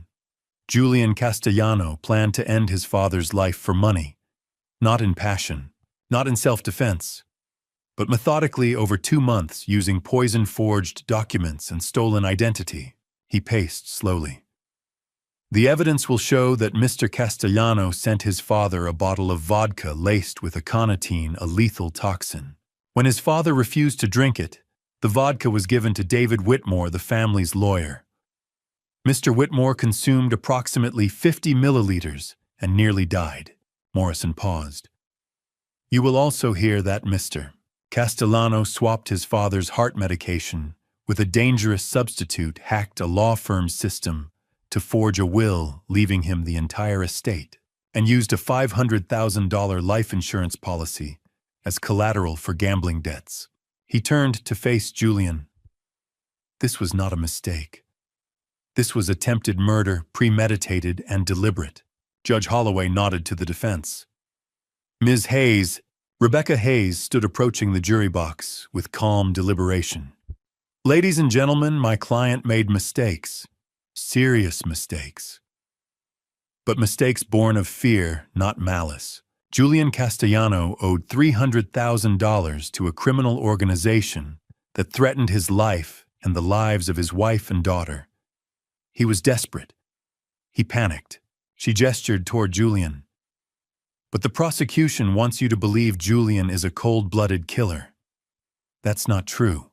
Julian was a man drowning in debt, manipulated by criminals trying to protect his family the only way he knew how." She sat down. The jurors exchanged garters. The prosecution called its first witness. "Dr. Michael Brennan, please take the stand." Dr. Brennan testified about David Whitmore's aconitine poisoning and the swapped medication in my prescription. Morrison presented the evidence bags containing both. David Whitmore was next. When Morrison asked him to describe October 12th, David's voice was steady but quiet. "Archer brought me a bottle of vodka as a gift. I drank approximately 2 ounces. Within an hour, I was experiencing severe chest pain. At the hospital, doctors told me I'd been poisoned." Catherine Walsh took the stand next, presenting server logs showing Julian's apartment as the source of the hacked will. Chaktatin. The digital will was uploaded from IP address 198.51.100.42 at 2:34 a.m. on August 15th. That address corresponds to Unit 407 at the Laurelhurst Towers, leased to Julian Castellano. At 2 o'clock, Morrison called my name. "The state calls Archer Dalton." I walked to the witness stand, placed my hand on the Bible, and swore to tell the truth. Morrison approached. "Mr. Dalton, did your son know about your heart condition?" Yes. He visited me in 2021. I showed him my prescriptions and the vodka bottle. Who sent it?" "Julian. It arrived via FedEx on my birthday. I didn't trust him, so I gave it to David Whitmore. David nearly died because of my instinct." I paused. At first, the police suspected me because I delivered the bottle, but the evidence proved Julian was the sender. Rebecca Hayes rose for cross-examination. Mr. Dalton, you and Julian have had a strained relationship for many years, haven't you? Yes. Is it possible someone else tampered with that bottle? No. The lab confirmed the seal was intact until David opened it. The handwriting matched Julian's. The FedEx tracking showed shipment from Portland sender listed as Julian Castellano, Hayes pressed. But you admit you didn't trust your son. Couldn't that bias affect your testimony? My testimony is based on evidence, not bias. She nodded. No further questions. At 5 o'clock, Judge Holloway rapped her gavel. Court is adjourned until 9 a.m. tomorrow. I stepped into the hallway, exhausted. Sarah Castellano stood near the elevator, her arms wrapped around herself. When she saw me, she nodded once. Tomorrow she would testify. The courtroom felt colder on the second day, as if the weight of what was coming had leached the warmth from the walls. I sat in the same third-row seat, watching Sarah Castellano walk to the witness stand. She wore a simple black dress, her hair pulled back, her face pale and drawn. When she raised her right hand to take the oath, her fingers trembled. Julian sat motionless at the defense table, staring straight ahead. He didn't look at her. James Morrison approached. Mrs. Castellano, did you know your husband planned to harm his father? Sarah's voice was barely audible. I knew about the debt. I knew Vinnie Russo had been following us for months.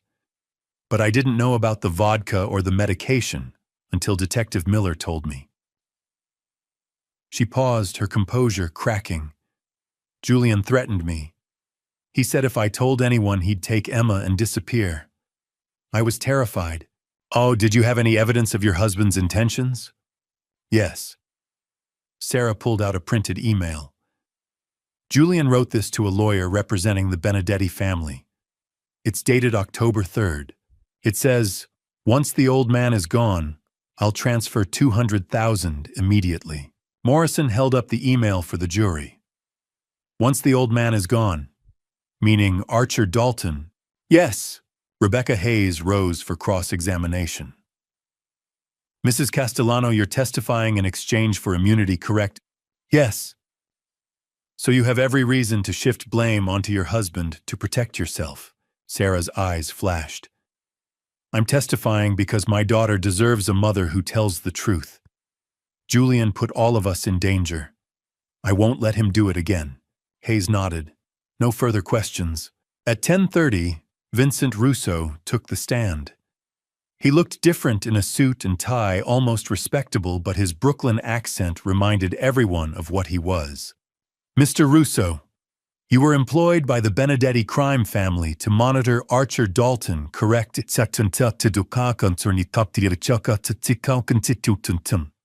Correct. Why? Julian Castellano owed $300,000. He told my employers he'd pay it off with a life insurance policy. $500,000 payable on his father's death. My job was to make sure the old man didn't run before Julian could collect. Did Julian ever express remorse for his plan? Vinnie's expression didn't change. No. He talked about it like it was a business transaction. When I told him I was pulling out because I don't touch cops, he laughed, said his father was too proud to see it coming. Morrison held up the USB drive. You provided a recording of Julian discussing the plan. Why? Not insurance. I knew if things went sideways, I'd need proof I wasn't calling the shots. Hayes declined to cross-examine. At 2 o'clock, Morrison stood for his closing argument. But ladies and gentlemen, Julian Castellano is guilty of attempted murder in the first degree. Not manslaughter, not a crime of passion. Premeditated, calculated, attempted murder. He gestured toward the evidence table. He sent poisoned vodka. He swapped life-saving medication. He hacked a law firm to forge a will. And when his father refused to drink the vodka and gave it to David Whitmore instead, Julian didn't stop. He didn't call. He didn't warn anyone. He let Mr. Whitmore nearly die, and he let his own father become the prime suspect. Morrison's voice hardened. That is not the behavior of a desperate man. That is cruelty. The evidence is overwhelming. The verdict must be guilty. Rebecca Hayes rose. Ladies and gentlemen, my client made terrible choices, but those choices were driven by fear, not malice. Julian owed $300,000 to a criminal organization that threatened to harm his wife and daughter. He panicked. She paused. But Julian never directly harmed anyone. David Whitmore drank the vodka of his own free will. Archer Dalton never took the fake medication. No one died. This is not attempted murder. At most, this is reckless endangerment. She sat. The courtroom was silent. Judge Holloway addressed the jury. You will now retire to deliberate. A unanimous verdict is required. The jury filed out. The clock read 4:03. I waited in the hallway with Frank Miller drinking bitter coffee and watching the winter sky darken. Frank didn't try to make conversation. He just stood beside me. At 8:15, the bailiff emerged. Jury's back. We filed into the courtroom. The jury took their seats. Judge Holloway looked at the foreman. Has the jury reached a verdict? We have, Your Honor. On the charge of attempted murder in the first degree, how do you find guilty? The word hung in the air, heavy and final. On the charge of fraud, guilty. On the charge of identity theft, guilty. Not on the charge of conspiracy, guilty. Judge Holloway nodded. The defendant is found guilty on all counts. Sentencing is scheduled for December 30th. The defendant is remanded to custody. Julian stood slowly, his jaw tightening. He turned and looked at me. Not a garcher, but a deliberate 3-second stare, cold and empty. Then he turned away and let the officers lead him out. I didn't move. I couldn't. At 8:45, I stepped out of the courthouse into the cold Oregon night. Snow had begun to fall soft and silent. My breath misted in the air. Frank appeared beside me. You okay? I nodded, though I wasn't sure it was true. It's done. Sentencing's in 3 weeks. Judge'll probably give him 20 to 25. You planning to be there? I shook my head. No, I've heard enough. Frank studied me, then clapped a hand on my shoulder. Go home, Archer. Get some rest. I watched him walk to his car, then headed toward my own. The snow was falling harder now, and for the first time in 2 months, I felt something close to peace. But it wasn't over. Not yet. Snow had been falling since morning, soft and relentless, blanketing the maples and the driveway in a silence that felt almost holy. I stood at the kitchen window, watching it accumulate white on white, erasing the tire tracks and footprints. Kate used to say the first snow made everything new again, that it gave you permission to start over. I didn't know if I believed that, but I wanted to. At 3 o'clock, the doorbell rang. I opened the door and found Emma standing on the porch in a red winter coat. Her blonde hair dusted with snowflakes. Her cheeks pink from the cold.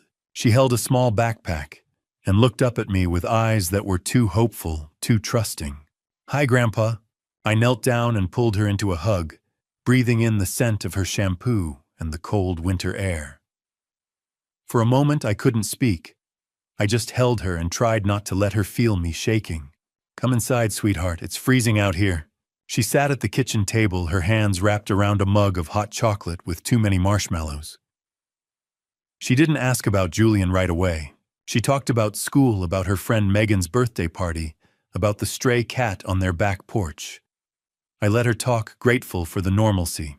Finally, she set the mug down and looked at me. Grandpa, where's Dad?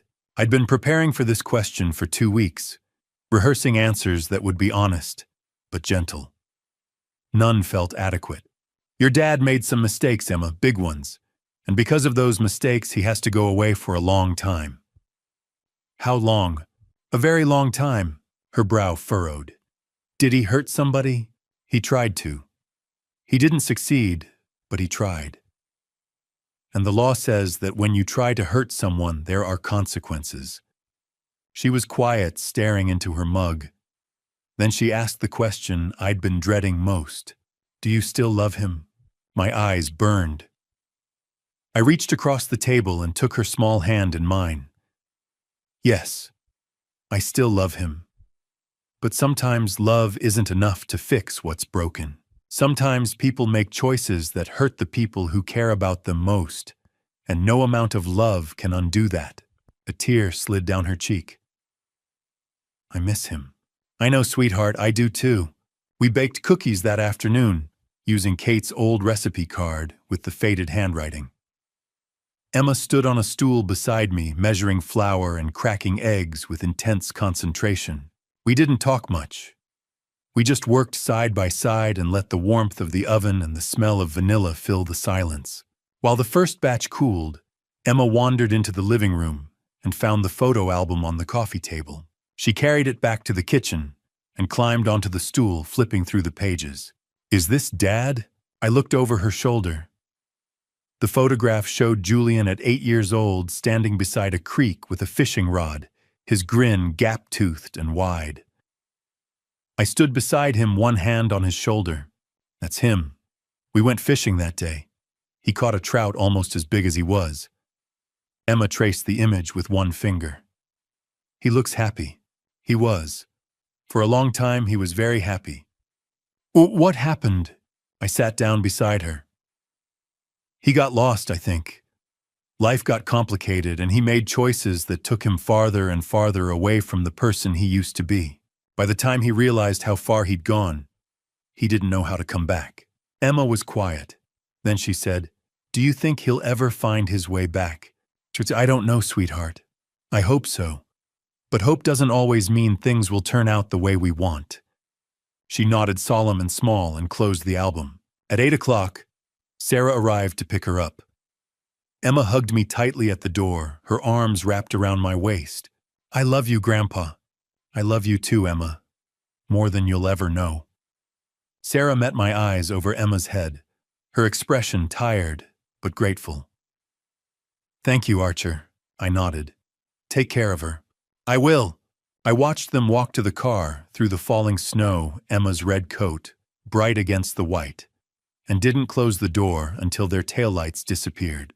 I sat at the kitchen table with my journal open, the pen heavy in my hand. Outside, the snow continued to fall. Inside, the house felt emptier than it had in weeks. I began to write. December 23rd, 2024, 8:15 p.m. 1 week from today, Julian will be sentenced. Frank called this afternoon.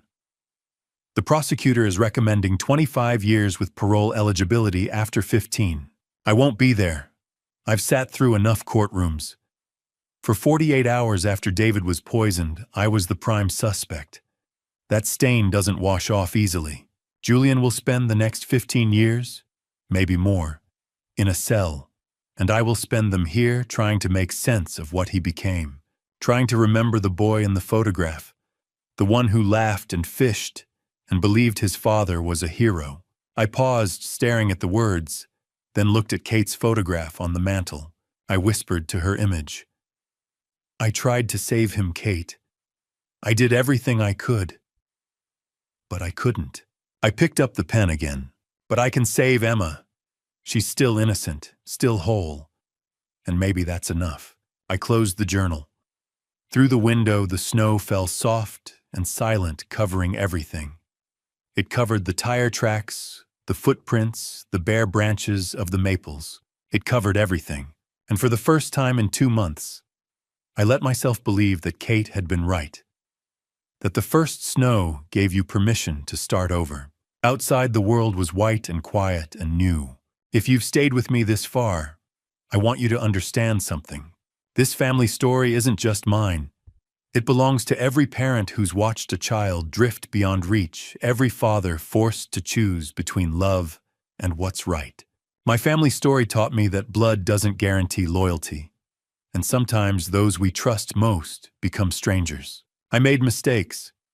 I was too busy being the detective solving everyone else's problems while missing the poison in my own home. God knows I wish I'd seen the signs before Julian chose dad revenge over redemption. His twisted dad revenge, poisoning me for money, letting me become the suspect, cost him everything, his freedom, his daughter, his soul. So here's my advice: don't wait until betrayal forces your hand. Talk to your children. Ask the hard questions. Be present, not perfect. If someone you love is drowning in debt or desperation, don't look away. My son sought dad revenge when what he needed was help. Don't let your family story end like mine. Emma still visits. The snow still falls. And I still believe that some part of the boy I raised is in there lost, but not gone forever. If this moved you or reminded you of your own struggles, please leave a comment below. Share it with someone who needs to hear it. Subscribe so you won't miss what's next. Your support means everything. Thank you for walking this difficult road with me. Disclaimer: this narrative contains fictionalized elements for reflective purposes. If it doesn't resonate, please explore other content better suited to you.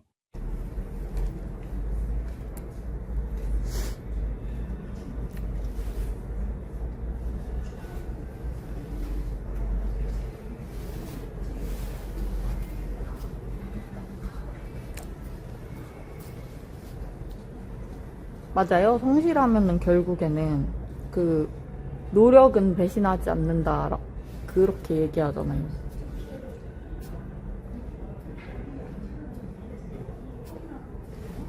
근데 그게 이제 지치면 안 되는데 그렇게 하면서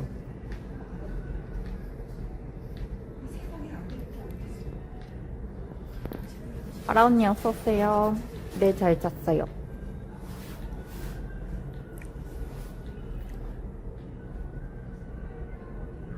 어제 그리고 잠이 안 오는 거예요, 계속.